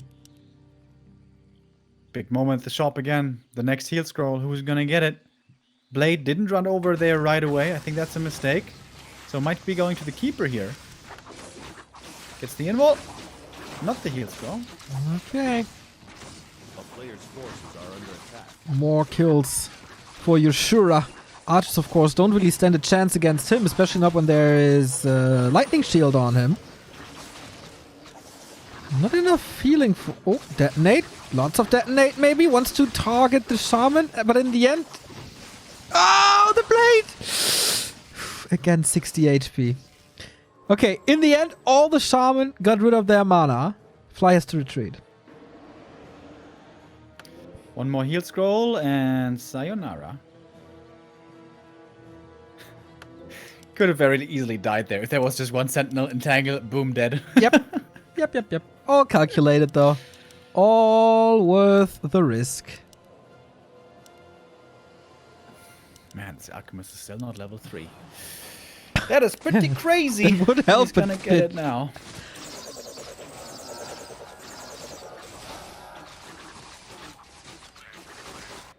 Finally, with a stronger heal. Spray. Heal potion on the blade. He's not gonna lose him this time, Neo. You pinky sure promise. about that? You sure about that? I pinky promise. Okay. I don't know if I can trust you. He's tanking a lot. He's tanking a lot. Okay, that was the heal scroll. Level 3. You sure, dude? You sure? Oh my god! Oh my god! That was so close. That was your pinky almost gone. Dude, he's doing this on purpose, making this so close. He's making 15 sway overextend. The keeper is surrounded, by the way, and he keeps it Yeah. closed. Does he have a way out? They're diving for the heroes. Level 6 for the Shadowhunter. The Blade Master Blade is just wants his coming. kill. Yeah. He wants this kill real bad. Yeah. Not even picking up the tome, but okay, gets the kill. Fly's taking this in the end. LP just like in the 2 and 2s, putting out a good fight, but there's just FM, the better players. Shadowhunter level 6. Come on, dude. Don't make me... it doesn't count. Doesn't count. Blade Master survives! Yeah, he GG. does. Are you sure? Freeze frame in the end. He was still living. Fly wouldn't lose his Blade Master like that. Never, ever. Okay, so FM goes 7-0 as well. Next one-on-one coming up for FM. There's still Moon and Focus for LP. There's Fortitude and Colorful. Yeah, so turn a stand. Who do you want on there? It's a pretty good human map. normally, but Fortitude is not necessarily the #1 MK first player. Nah, I would still see them, but then like Moon could hard counter that. I mean, Moon hard counters pretty much everything, but I think he would just absolutely destroy him here with probably a Tavern Hero. Yeah, we saw the Beastmaster played extremely well before. It was Bidu and Carson casting that one time in the Insane series between Moon and Infi. Beastmaster first, I wouldn't be opposed. I want to see some bears, some bashes. Hallelujah. You do have some love for that, that's for sure. And then, yeah, Fortitude, what can you do? He said it to us during DreamHack. The time of tanks is over. So what's it gonna be? Oh, it's a mirror match. It is Colorful versus Moon. And that means our last best of one in the solos, our 5th game, is an LP club battle between Focus and Fortitude. It feels like it's destiny for these two to crush. And now it's old school Night Elf versus new school Night Elf. Can Colorful show the world once again that he's up there in the top 4? And the 2 remaining Night Elves in the 1v1 competition as well, by the way, where both are in the semi-finals. Very different players stylistically. Colorful, much more straightforward, by the book, the standard guy, whereas Moon, of course, has played it all. Sometimes plays the Tavern Challenge, playing a different Tavern Hero every game. The Tavern Heroes rotate out of the meta for a long time for Night Elf, but with the Beastmaster have found their way back, but that is normally not in the mirror. In the mirror, with the Demon Hunter mana burn being a thing, we are somewhat limited in strategic variety. And also nowadays we see a lot less unit variety at the same time, with a lot of players going mostly bears nowadays. But Moon is Moon. If there's someone to break open that meta, it's him. Okay.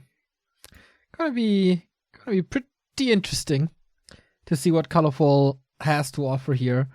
Like, winning against Lawlight was a big surprise for all of us. And now we could just slaughter the next one. The next Korean Night Elf. Why not? Because it's Moon. Okay, that's a pretty big reason, I guess. And Moon's gonna have to say something about that, but you know, Moon is not unbeatable as good as he is. His shape seems to be trending upwards again. Not that Moon was in a slump of any kind, wouldn't say that. But he wasn't utterly unbeatable, as we've seen him, for example, before in WGL or in DreamHack. Let's take a look and find out what this match is going to look like. Yeah, Colorful made it into the top 10 of the world according to the Warcraft3.info ELO ranking. Can he make it further? His last matches versus Night Elf was a win over Czech, a win over Lawlight, before he was defeated by Foggy and Cini, though. So he's not untouchable in this matchup for sure. And now facing the greatest challenge, but he's facing the greatest challenge in the best of one. And we all know in best of ones, everything is possible, especially since Moon has lost the last 3 Night Elf Mirrors he played. Cool thing in Night of Mirror is every single alter hero is viable first, although there's a bit of rock, paper, scissors going on, with Potom being good against the Demon, but Demon oftentimes destroying the other ones. The safe option is the Demon Hunter. For the longest time also we thought Warden wasn't playable, but it was Moon and Lawlight proving us otherwise, but that was mostly targeted against the Potom first. So there's a lot of, as I said, rock, paper, scissoring, back and forth between the first heroes, but the hero you can always rely on to be decent is the Demon Hunter. Okay. Let's go then. This is what we see. This is what we get. Double Demon Hunter, and the Potom is just, except in the ESL Meisterschaft, I believe, it's just a thing of the past for now.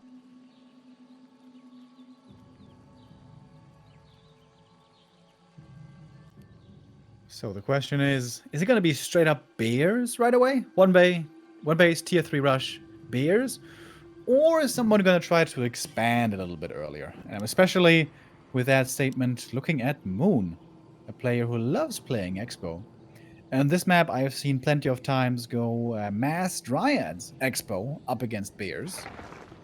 That is a very well-known strategy by him nowadays, so should be on Colorful's radar. Forces are under attack.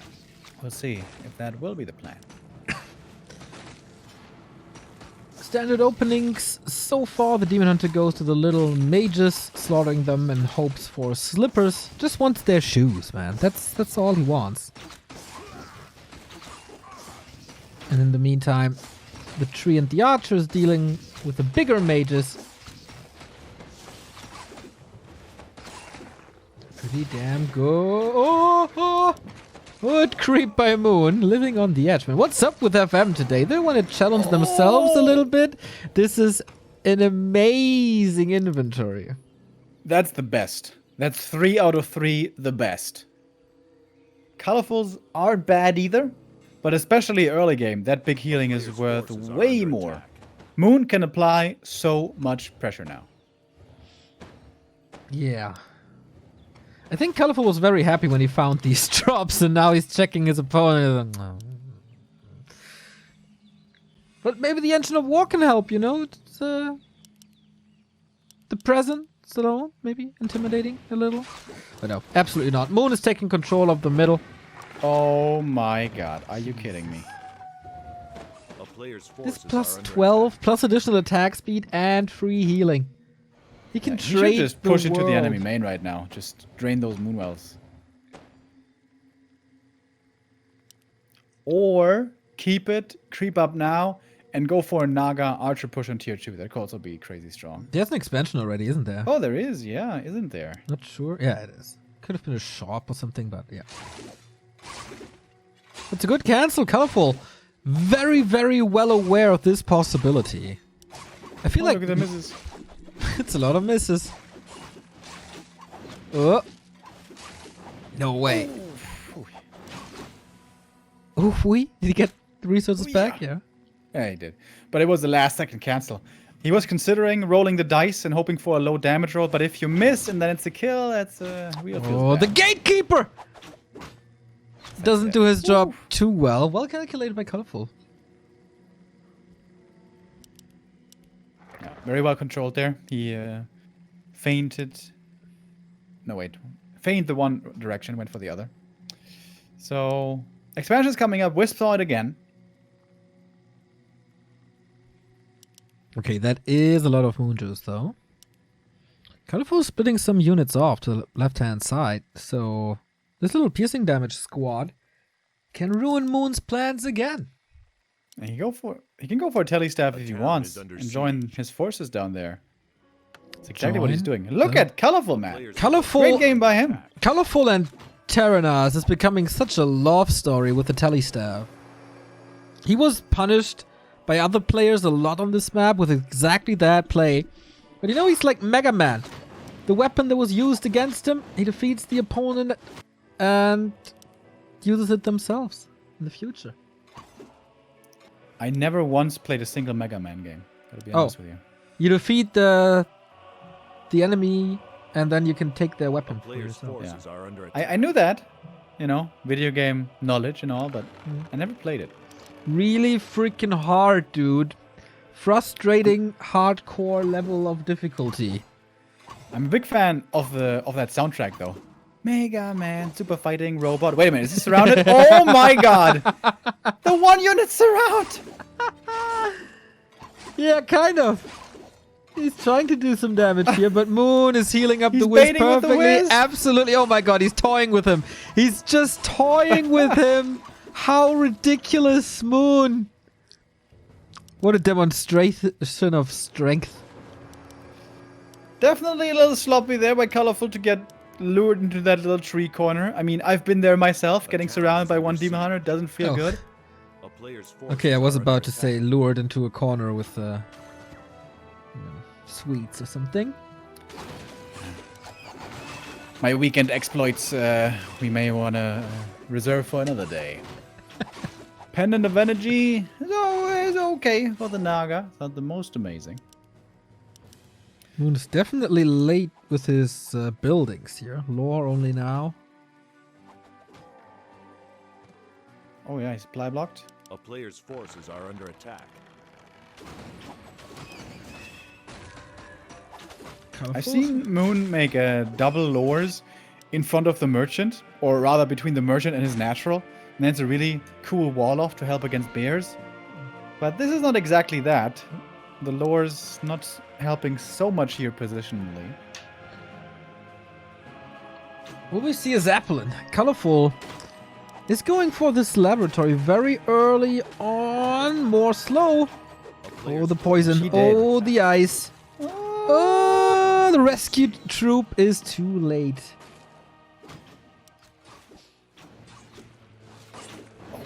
And an Ancient of Lore cancel, perhaps? Colorful is playing an amazing game so far. Except, you know, this corner thingy there.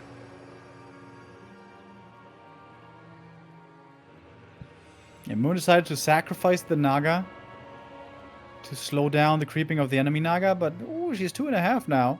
A player's That Lion Horn forces is going are to be under really attack. nice.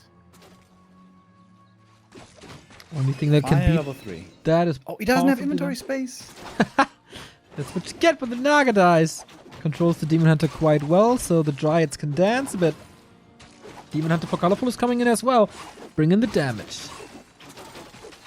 I have to use the heal pot here.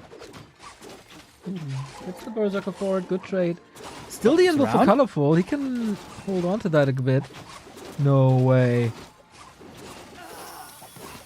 Okay, just lets her die. Okay. Just kills another Dryad. Okay. Colorful, what's happening here? It seems like everything is kind of falling apart. Yeah, feels like LP always has good early and good mid game and very, very promising positions. And then something happens. Like this one right here. So Expo for Moon. Tech is kind of similarly-ish. I mean, we get A bears player's for forces are under attack. Colorful and only Dryads for Moon, but that's all he wants. So he's at his level he wants to be. And just outmasses now. Moon has no healing though. Moon juice, nothing. Daytime for a long time. Needs invul on this Demon Hunter very badly. I mean, you know my stance on this. Who needs healing if you have damage? Just need more why not damage both? than your opponent has healing and you win. A player's forces are Oh under my god, attack. only 3 wisps. Jesus Christ, Todd is having a heart attack. I think this must be calculated. It's Moon. Okay, 2 more wisps coming. Very good. Sentry wards and no invul! Moon, you madman. He's got the gold.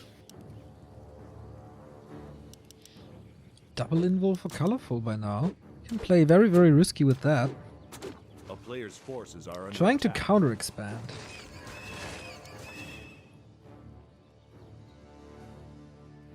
Is he? No. No. Is he not? He's not, yes.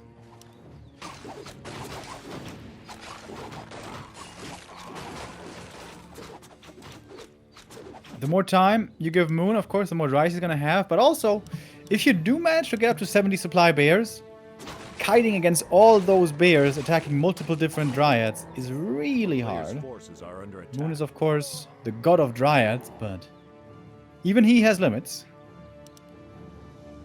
Blasphemy, remote disgusting. I knew you were gonna say that.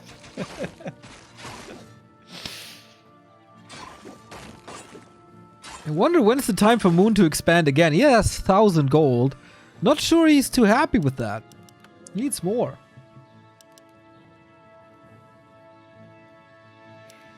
Is there such A player's greed forces are in the under man attack. that is Moon? Yes.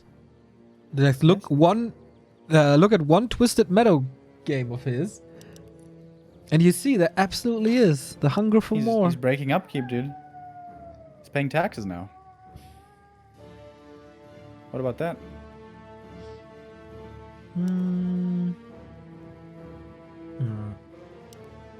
Yeah, it's not quite making my point more valid. A player's But forces anyway, are under attack. 60 supply. There it is. Dryads. Sapper! Boom. Boom! Exactly. Finish this. Colorful supply stock. That's the worst thing that can happen if Moon is breaking upkeep. I don't think the number of bears is enough to go for the tree. Yeah, this was an amazing punish for the missing TP. The Demon are getting stuck in the main earlier. That TP having to be used and not being rebought. Moon punishes that small mistake so heavily. Oh, it's pretty crazy how he got control of this game. Now escapes with the Zeppelin. And Colorful is just reacting. Or trying to.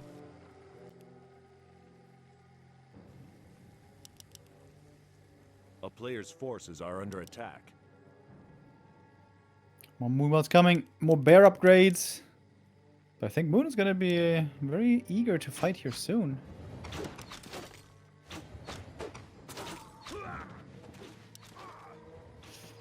That sentry also giving him perfect vision.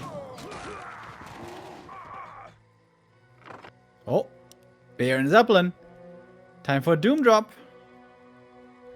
That's his only chance. That's his only chance. I think that should be enough damage. Oh, but Moon is seeing this. Okay, there was a little Zeppelin patrol, but the surface area seems good. Repair was there, but quickly taken out. More repair, though. I don't think that's enough. The damage is staggering up quite quickly. Yeah. And he has to evacuate some of these bears. Fork lightning again to reduce the repair. But yeah, not gonna happen. Moon says, not today. Just like Sirio Forel, the water dancer, taught him. Can you say that name again? I'm not sure if it's the right one. I forgot his name. What was it again? Do you remember? No. I was just impressed by your Sirio, you know, the Italian pronunciation or whatever It that was was. something like that. Sirio Forel? Something like that. I'm not... Dario? It's been a while. Or something else. I think Colorful was scanning for chimeras, by the way. He checked the main base. Like, what is your tech? What's your buildings? Is there a possibility you want to knock me out with twin-headed dragons? There's always a possibility to get knocked out by twin-headed dragons if you're facing Moon. Or if you're facing Colorful, Player's forces are as under attack. Infi learned not too long ago. Well, probably not in this game.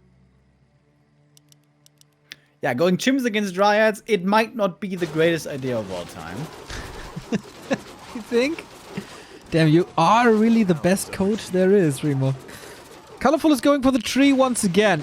Is there a way to respond? There is a TP, but I think Moon's just letting it go. Alright, mission accomplished, boys. Like Second try. Princess Elsa.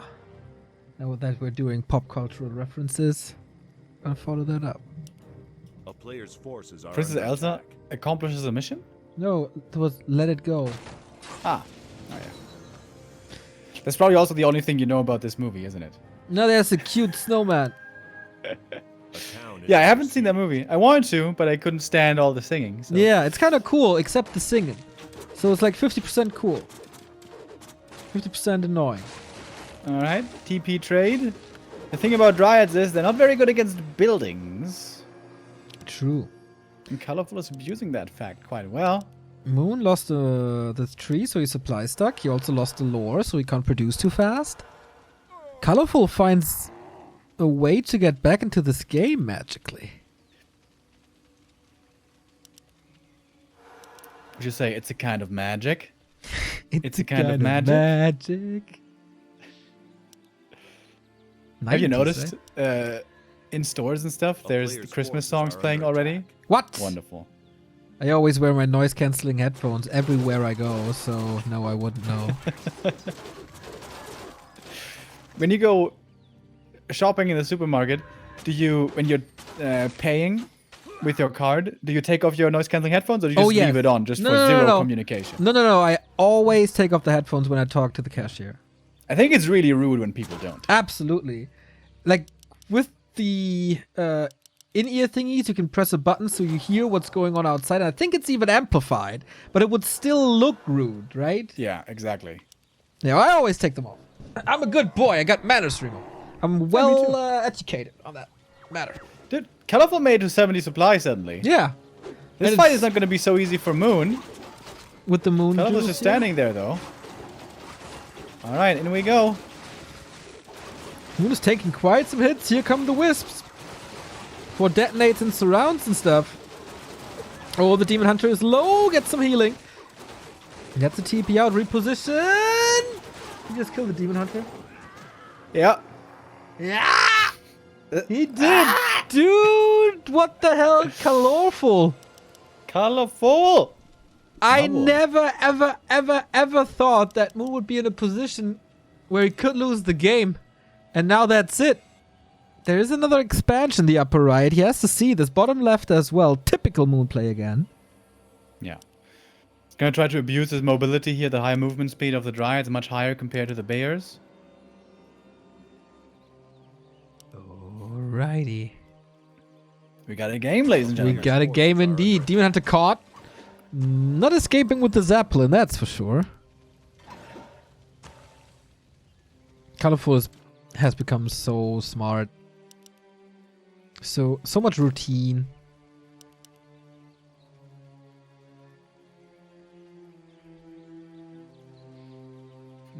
No, I'm late to the hype train, but I'm definitely aboard now. For good reason. The Demon Hunter by himself. He can't hold this all by himself, right? That would be pretty crazy. That's so many Dryads, by the way. Jeez. Yeah, but what do they really do? They're all hurt. Oh, needs the heal scroll. Oh, the value. Oh.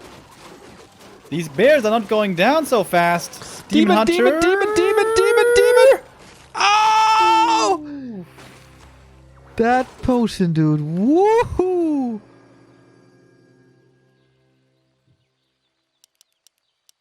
Alright, seems like top right should be an easy kill. For Colorful, he's researching Nature's Blessing. Mains are about to run out here very soon. But the bottom left is standing. Yeah. I mean, these corner expansions are always kind of closest to the labs.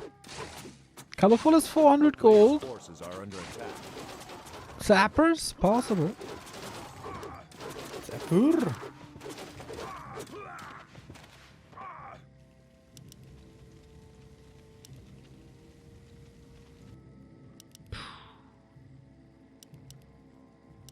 More Dryads for Colorful. Realize he has enough bears. What he needs now is catch. Getting a ballish as well. I'm not sure for what, but getting it. You never know. If they're bears all of a sudden and then you don't have... it makes no sense. I don't Players' forces are under attack. know. Moon is willing to push again. Was he just too stubborn? Trusting his Dryads. Well, now it's Dryads, huh? At least for a bit. Colorful. Engaging. Moon's Dryad micro is not as crazy good as we're used to, right? With these big armies, it's really hard when there's so many bears around. Colorful's demon was staffed out, but staffing right back in. Some bears finally going down. Colorful pulling them back fairly nicely. It's GG!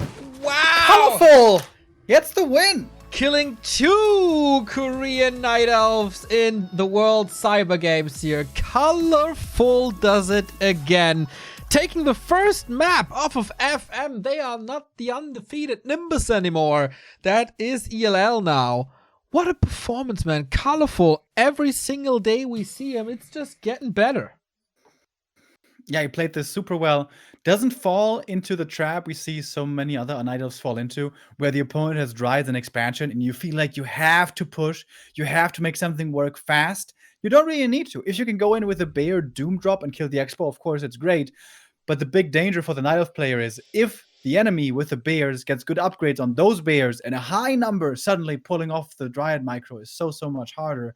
Finding any kills is so much harder, and also keeping the heroes alive. Maybe Moon a few mistakes in that game. I don't think this was exactly 100% perfect, but colorful. keeps on impressing us, keeps chances for his team alive.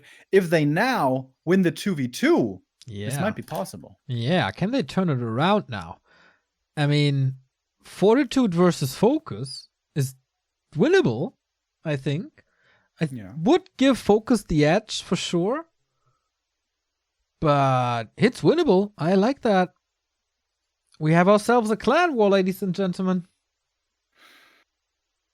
Yeah, Focus and Fortitude both haven't been in the greatest shape recently. More so the case with Fortitude, I would agree with you.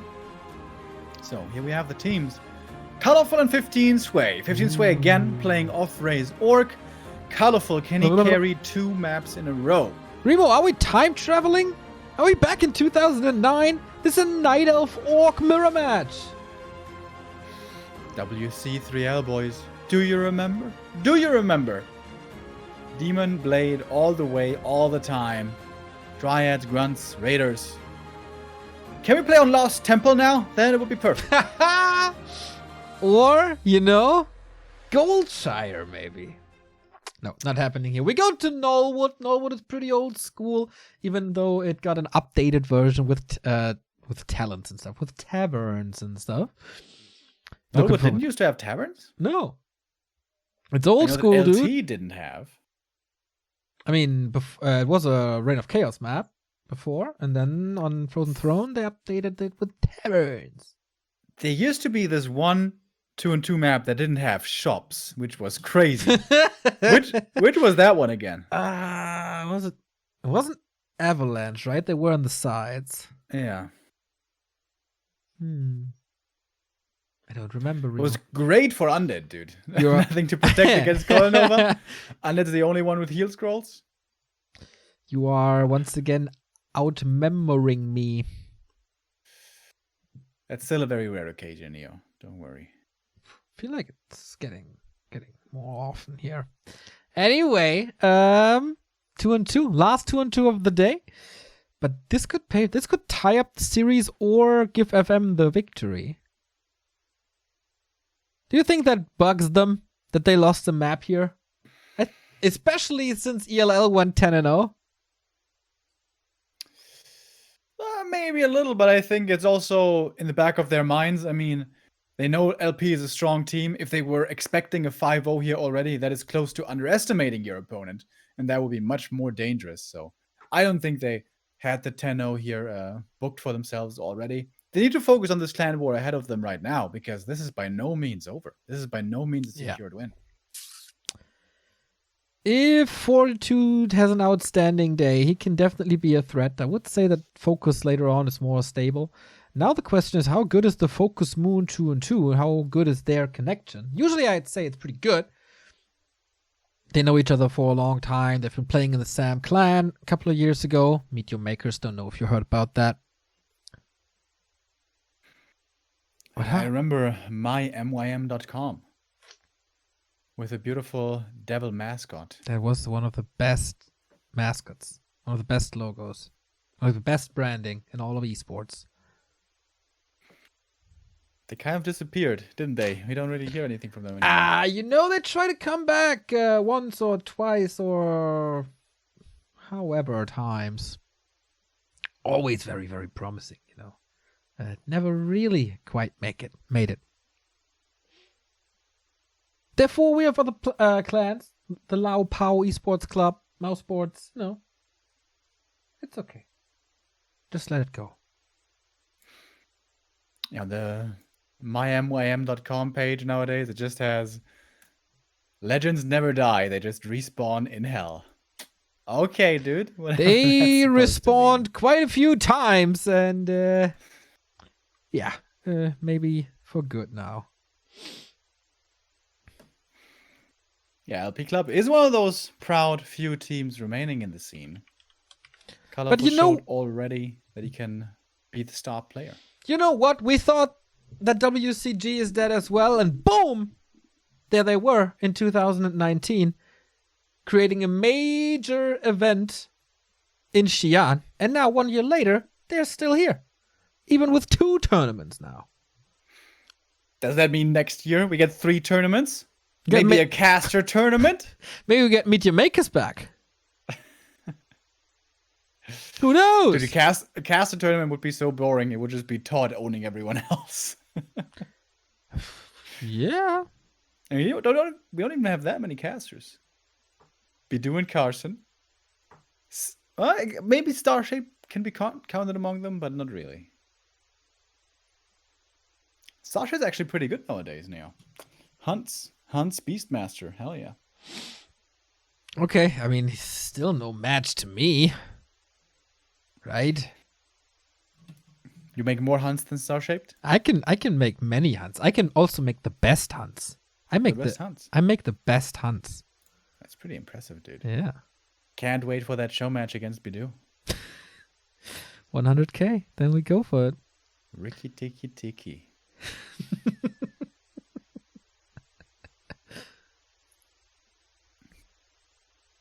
Would be wonderful if we could hit that for Christmas, to have the full shebang Christmas shenanigans. But before that, we will first load into our next match because the 2v2 is starting. Absolutely. Might took a few attempts, but here we go. A Night Elf Orc mirror match. There we go. For a second, I thought that we may have been back to classic graphics, but no, they got it to work. All's well that ends well, and we move onto Nullwood. It's close positions again. The Night Elf spawning at the top. Who is it? It's Colorful. Going over to the Merc camp for a fast Ancient of War creep. Huh. No keeper, perhaps?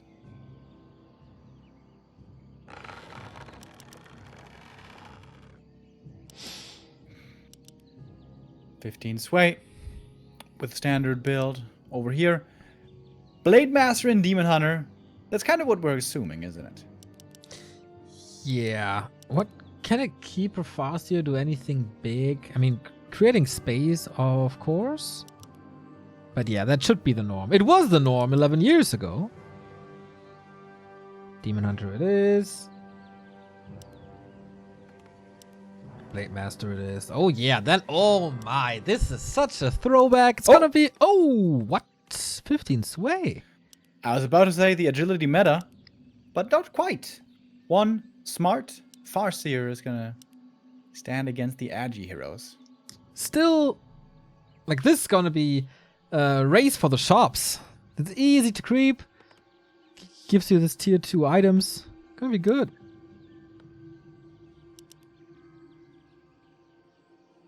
No Ancient of War here for Moon. Lots of Wisps. Might be a Huntress opening, although we haven't seen many hunts at all from Moon so far. We haven't seen the fountain yet, Neo. It's making me a little anxious. Ah, Remo, you can just tweet at our observer and he will show you. A player's forces are under attack. What do you think? Is it mana? I Or think health? we had mana before, so I'm going with a 50% chance to say that it's health. Man, you must be a really good roulette player. You understand this very I'm well, the Neo. best roulette player. I've never played roulette in my life. I mean, It is a health fountain, by the way. See? Neo, such a pro gamer. I'm a prophet. That's Hashtag. what they call me. A player's forces are under attack. He says when he's the only one calling himself that. Carson did it too, and some people like the tweet. Oh, that a- Ancient of War, though. Yep, that's a That goner. one's lost. A town is under siege. Seems like Colorful didn't have prophetic vision there to see that coming. Should have asked me. Did almost get a level 2 though, so that's not too bad. Farseer is causing some trouble in what is it? Focus space. A player's forces are under attack. Oh, that's pretty annoying, eh? It is. I wouldn't have wolves in my home base. That would suck. Dude, if a wolf was perfectly domesticated and would listen to commands, I would love to have a wolf as a pet. Imagine like one of those big ones, Like 2 dogs? meters long, 220 pounds. Just get a big dog. It's not the same as a real wolf though. Kind of. How much does a wolf need for daily food, for sustenance? He It can must go. be like 2 kilos of meat or something? A You player's have to forces share a are bit under from your attack. daily from your daily meals. It's We're gonna share the protein drink as well. Sure. Gotta work out together. Gotta be Dude, glorious. I'm gonna ride my wolf to the gym in the morning. Oh, amazing. It's kind of that must be warm, right? With all the fur, you can cuddle a little in the morning. Absolutely. Damn. I used to have a fantasy as a kid having a pet panther and I would ride that to school. I must inform you though, it actually never happened, Neo. Really? Why not? I don't know. Must A have had player's bad luck or forces are something. under attack. Were you out of panthers? How could that happen? That's a pretty good block here. Yeah. I was always jealous of the huntresses, you know? They got Yeah, yeah. panthers to ride on. I didn't. How unfair this world is. But I mean, they die rather quickly and in masses. Well, of course I wouldn't bring my panther to the battlefield. I'm a very peaceable person. Yeah. In Germany, there's no war. Hasn't been in a while. Forces You know, the last one didn't go too well for us. We were like, yeah, let's stop doing that. Alrighty. Orc mirror on the right hand side as they have the close spawns together. And that is looking pretty okay for 15 sway. Shadowhunter second. town is under siege.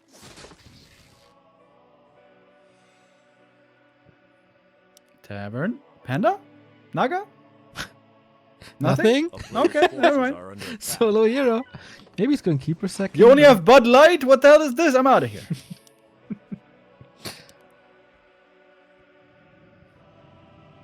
They can't really creep the Drake. They have basically no anti here. Yeah, that's oftentimes a problem for this combo, but knowing Moon, he's gonna have 500 million Dryads in no time, and then they can do it.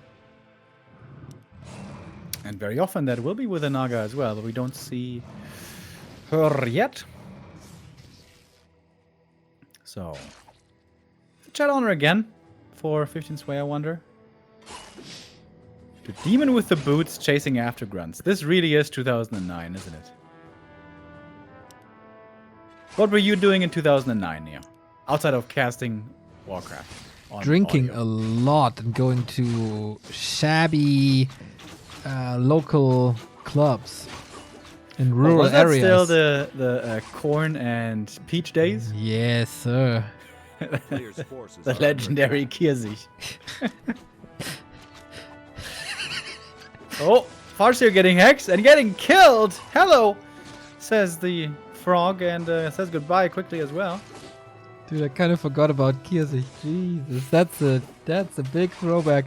Anyway, we continue with the fight here, and the heroes are getting wrecked. Oh. Focus and Moon doing a wonderful job, but there's no Windwalk anymore. Speed scroll running out.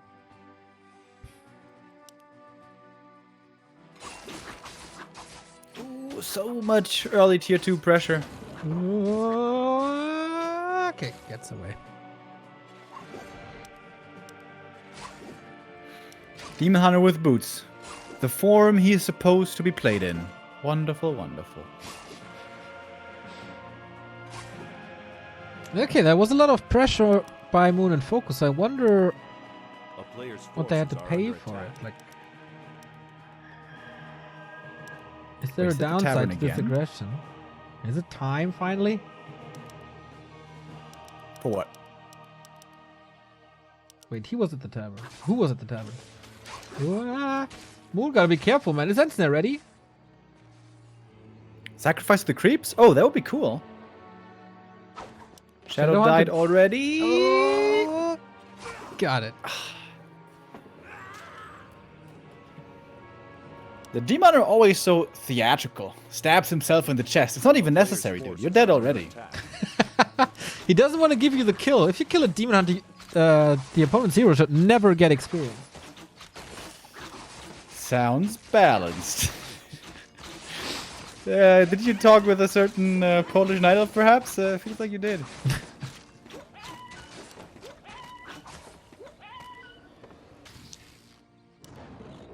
Oh, close to level 3 over here. That is quite promising. Suddenly, Colorful and 15 Sway have a fairly formidable army. Player's Yeah, forces got are the Fighting kill. for the Red Drake. Recovered a little. Colorful only at 40 supply, though. Ooh, sweet Great play. position here for FM, though. Yeah. A little similar to WGTL when they oftentimes had a great position in Moon's team alongside Thunder and Michael. But goes to LP Club. Scourge, Bone Chimes for the Orc, and the Demon Hunter. That's pretty grand. Unfortunately, no Blade Master to benefit from this as well, but for the Demon, it's certainly very good. Seems to have a more sturdy front line, though, here for FM. It's only Raiders for LP. Nice heal scroll, healing everything back up quite well. Dryads are kind of blocking the way back to the fountain. That would be amazing for the Raiders, and they stay in range of Moon's Dryads, though, and Moon's Dryads are oftentimes lethal. Gets level 2 as well. He has now Fog Lightning to use. Only level 1, but it's something. And snares more and more. It seems like FM is finding more and more kills over here. But actually, wait a minute. LP holding still. Demon Hunter now in trouble. Hex could be dangerous. TP's out kind of early. And with that, the fountain goes to FM. Free healing. Free healing for all of us. Just like Canada with the free healthcare.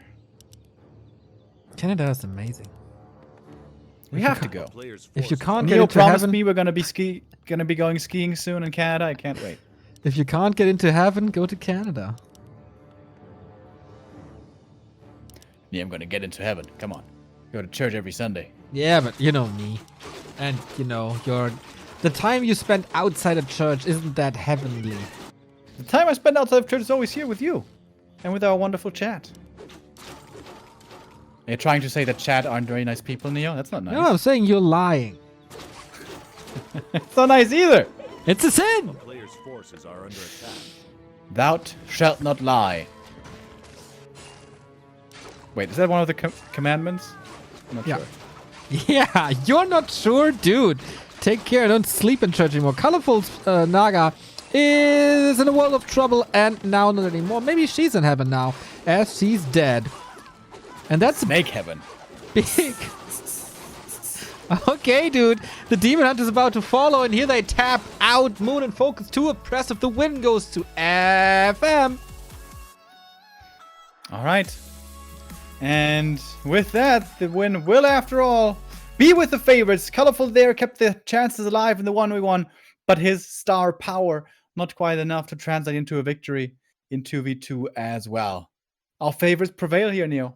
Once again. As so often they do, true that. But again, they have to put up quite a fight, and they could still lose some maps here. For LP, it could be about map score as well in the end. Their first clan war was a 3-2.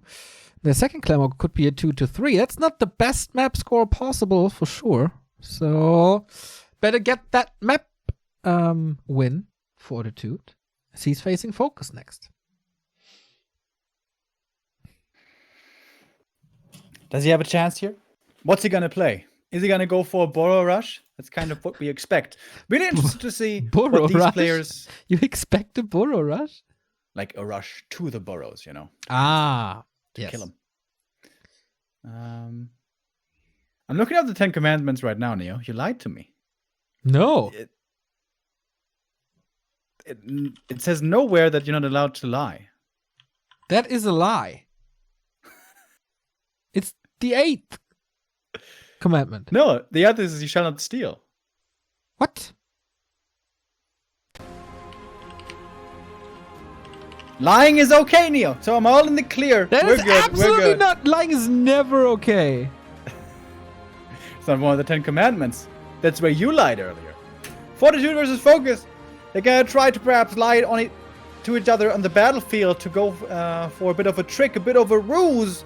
Especially Fortitude is gonna try to attack those burrows if he goes for what we all know him to like to go for. But of course, if we know, so does Focus. Last Refuge, our last map of this clan war.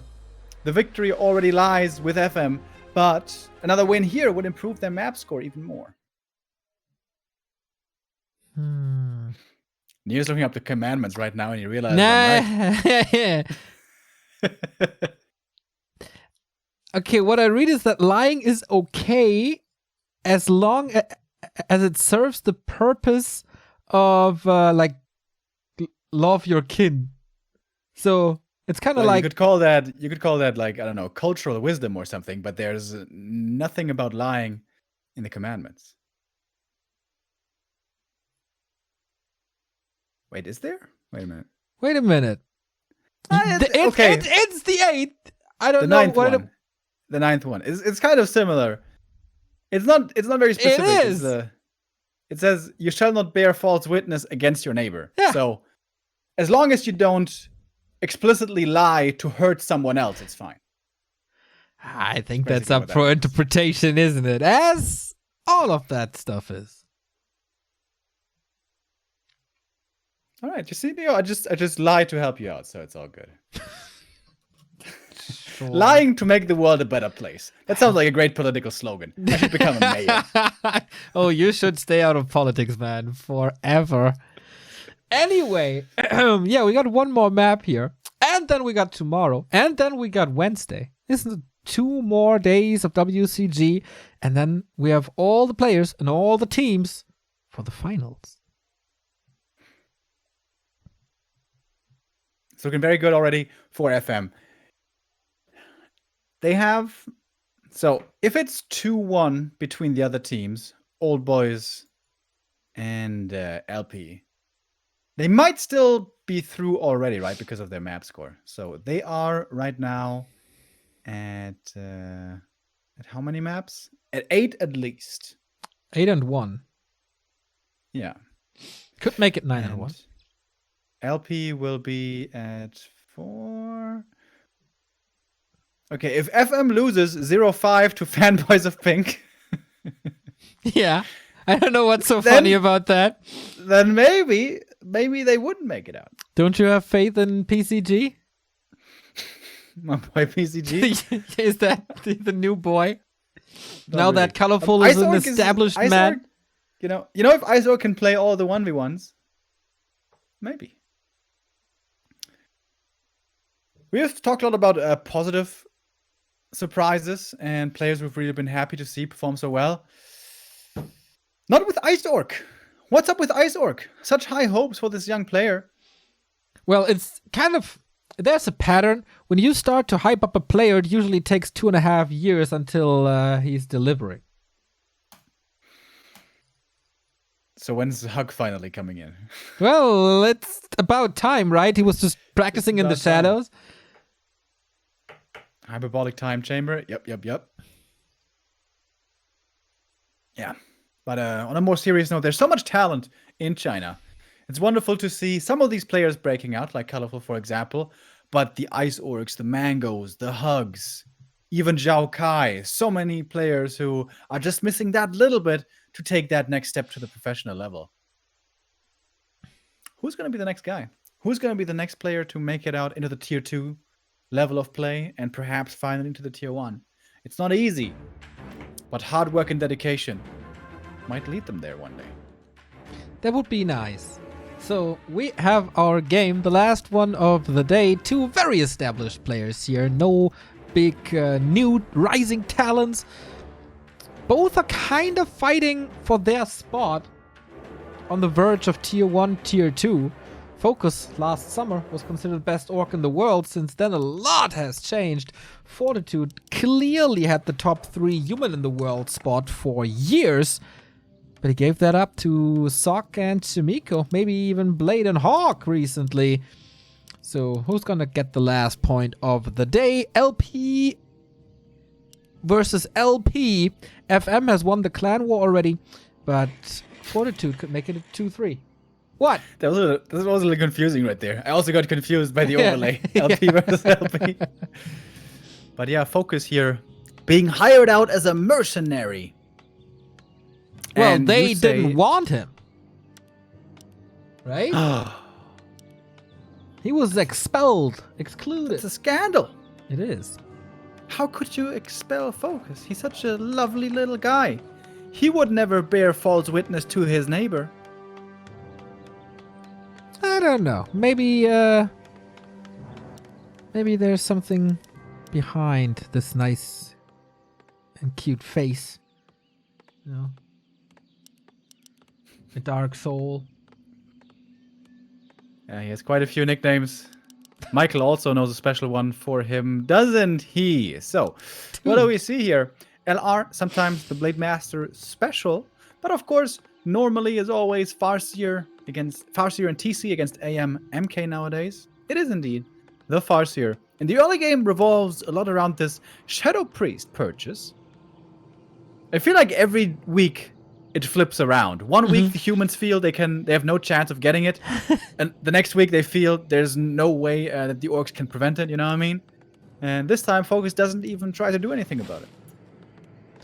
All right, let's see A player's forces what are it is under now. attack. Focus running across immediately with the grunt. And 40. He's disturbing these mercs a little bit. And he's getting that Shadow Priest without getting punished for it. Yeah, if you don't send a Peon Scout there right away, there's nothing you can do about this. And that's gonna make doing anything with the wolves not too easy. So Focus smartly going for a bit of creeping first. He knows there must be a Shadow Priest on the enemy side. Took a bit too much damage there on the grunt, but he's gonna get the item. Sentry wards, oh, very nice. To keep vision on the map and to limit this AM's creep potential. Because that's the key. Keep the AM from level 2 if possible, but definitely keep him from level 3. Otherwise, your burrows are gonna be raided. Yeah, especially against Fortitude. Like, there's something magic about him and Burrows that he's always drawn to that. Focus, though, he knows him inside out. They've played each other at multiple WGLs, always in the group stage. Oh, look at Focus. Hiding behind the trees. He's baiting Fortitude to start a creep camp because he has vision with a sentry. Someone played a little MOBA, right? We heard from Lawlight. He's playing a lot of LOL recently. Fortitude is not falling for it, though. He's like, yeah, I know what you're up to.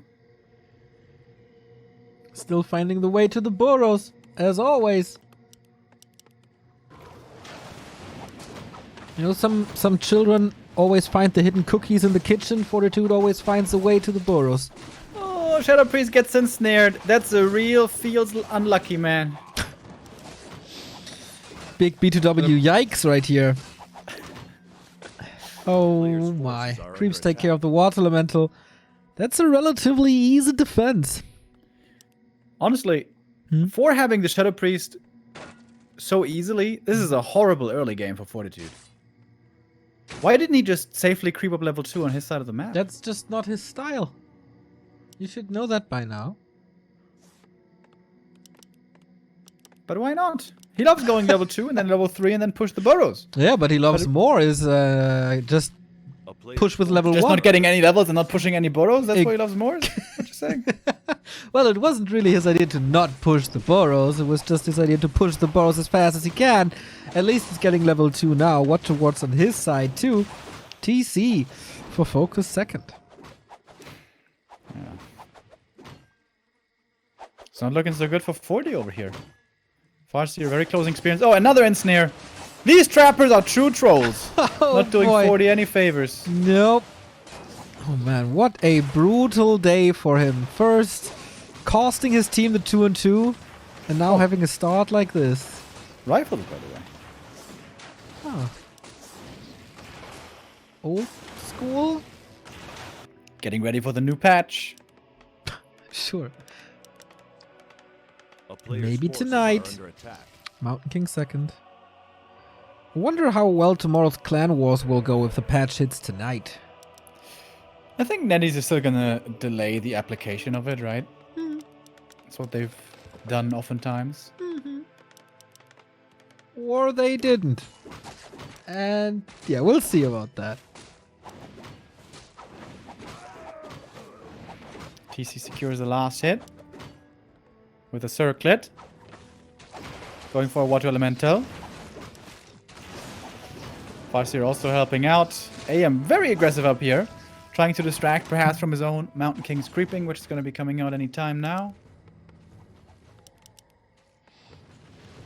Feels very stable for Focus.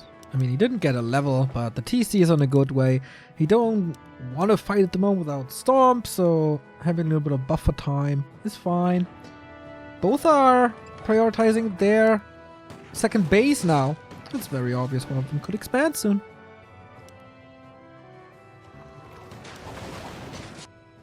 Ooh, Merkham first. Interesting. It's gonna require both heroes to take that here with the AM. Might be a little too hard. Farseer not around to scout there and poke and be annoying. Krothalas boots. That's definitely not the best find. A town is under siege. Adept upgrade started for some lightning shield. Yeah, this is just a gearing up phase. 50 supply, maybe a second base, getting some items, get the necessary levels.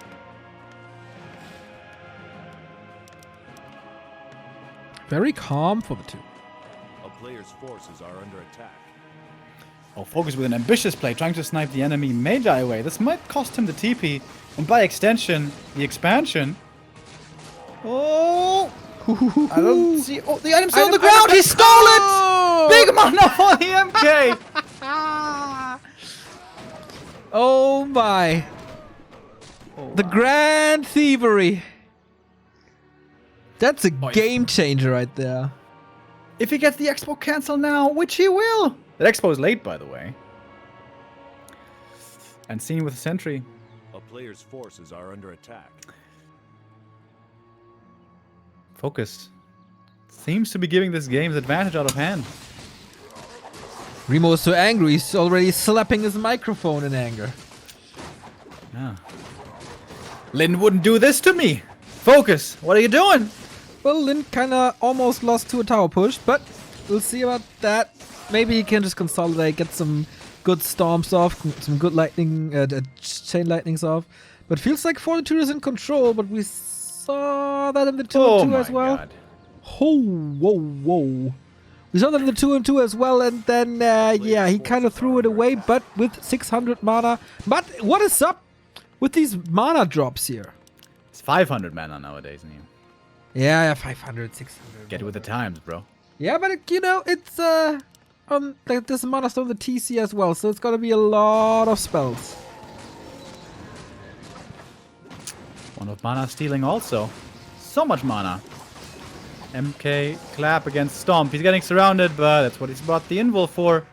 TC no invul at the moment, but transferred, and he's safe with that as well. Next Stomp hits wonderfully. We're waiting for the lightning shield. Not seeing it yet though. And Snare, more focus fire. Forces the TP out. Big mana potion consumed without any big payoff. Did he even devour there?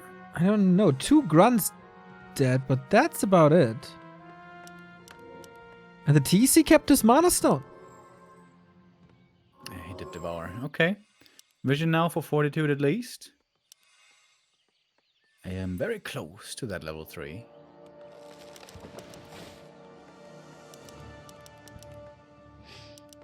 Another expansion attempt there. Only a heal potion here now. No info. Little bit dangerous. A player's forces Oh, are 40. Does he smell it? Oh, he's right behind the trees. Oh my god, the creep jack of a lifetime. Okay, he's gonna sandwich. The police is coming. Shockwave, big time. TC. Did he get him with a clap? Yeah, he did. Oh boy! Ancient Django, underwhelming item, obviously. Next stomp against the police, zaps it, mass murder right there, but that doesn't do too much. It's just there to kill some time. MK is going for the mana potion, mana stone, I guess. What a creep jack, man. Holy moly. TC still has the mana stone, dude, and a lot of mana in general.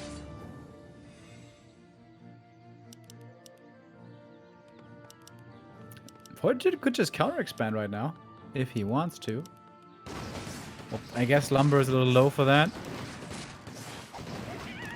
Level 4 MK, very nice. Oh, that was pretty fast. Chain Lightning level 2 by Focus, I like that. Aura level 2 by Fortitude, I like that as well. A player's forces are under attack. How long will these rifles be good? Until the TC is level 5, I guess, right? Because at that point, Yeah? it's gonna be a Stomp Fiesta. What does the Storm do on level 3?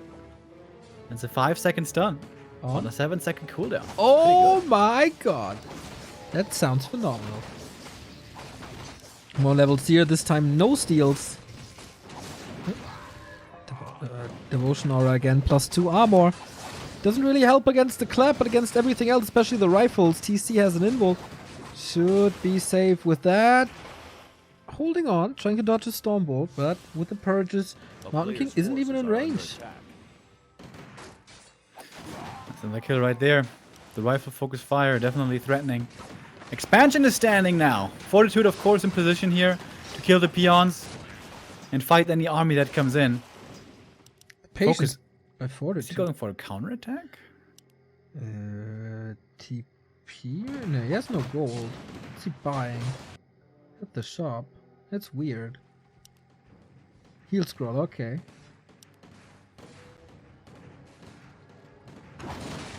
Not the greatest siege army with all the rifles. This is gonna be a sweet backstab. Can he prevent the TP for a bit? Invo potion. Not sure if he got the Archmage there. He did.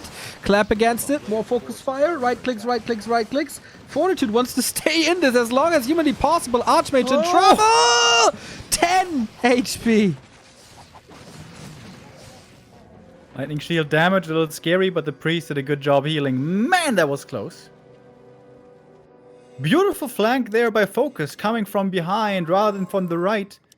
And Fortitude, I assume, wasn't expecting this.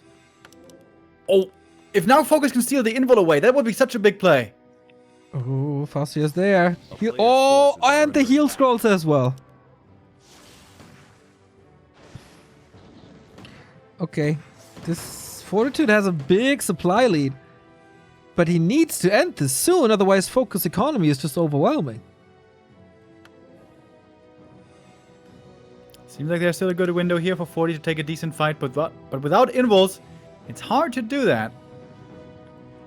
Invis, TC, and the value he's getting out of that mana stone compared to Fortitude, who without patience just burn through this. And this is perfect. The clap as well. Oh my. The AoE follow-up, everything hurt, but Focus is the one with the heal scrolls. Who's got more mana here with the next clap coming in? There was the last one for a little while. TC with the mana stone, still lots of stuff to use. Heal scroll as well. More shaman coming in from the main. Rifles again getting stunned. No lightning shields of any kind though, so there's not that much follow-up damage. Yeah, he needs the purges, I guess, otherwise the water elementals are too powerful, even though they're only level 1. More and more rifles are falling, but also the shaman. It's a bloodbath at the shop. Raiders come in, trying to slaughter the priest in the back. TC used his mana stone this time. Archmage level 4. Oh, beautiful invul potion right there, and the stomp after! It's an epicenter hitting absolutely everything. Mountain King with another clap. Doing lots of damage there as well. Whew, that's a really close fight between the two in the middle. But of course, Fortitude had the lead before. Now we're even in supply. And Focus! Again. Mining off of 2 bases. Focus again, getting the heal scroll. Again, getting the invul potion. Just needs mana now. TC level 4.5. MK level 4.8. Nice, smart play by 40. Going for that one footman here. Slaughtering the peon. So it's not a fully mining 2 base situation for Focus.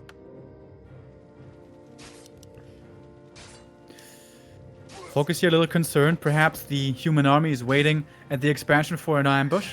We of course see that Fortitude is just falling back to the main. He wants to get some healing as well. Definitely was expensive for him to hold there in the middle. MK's experience bar though. Almost level 5. Is there... There's a little bit more experience on the way, but he would be exposed with his back towards the expansion.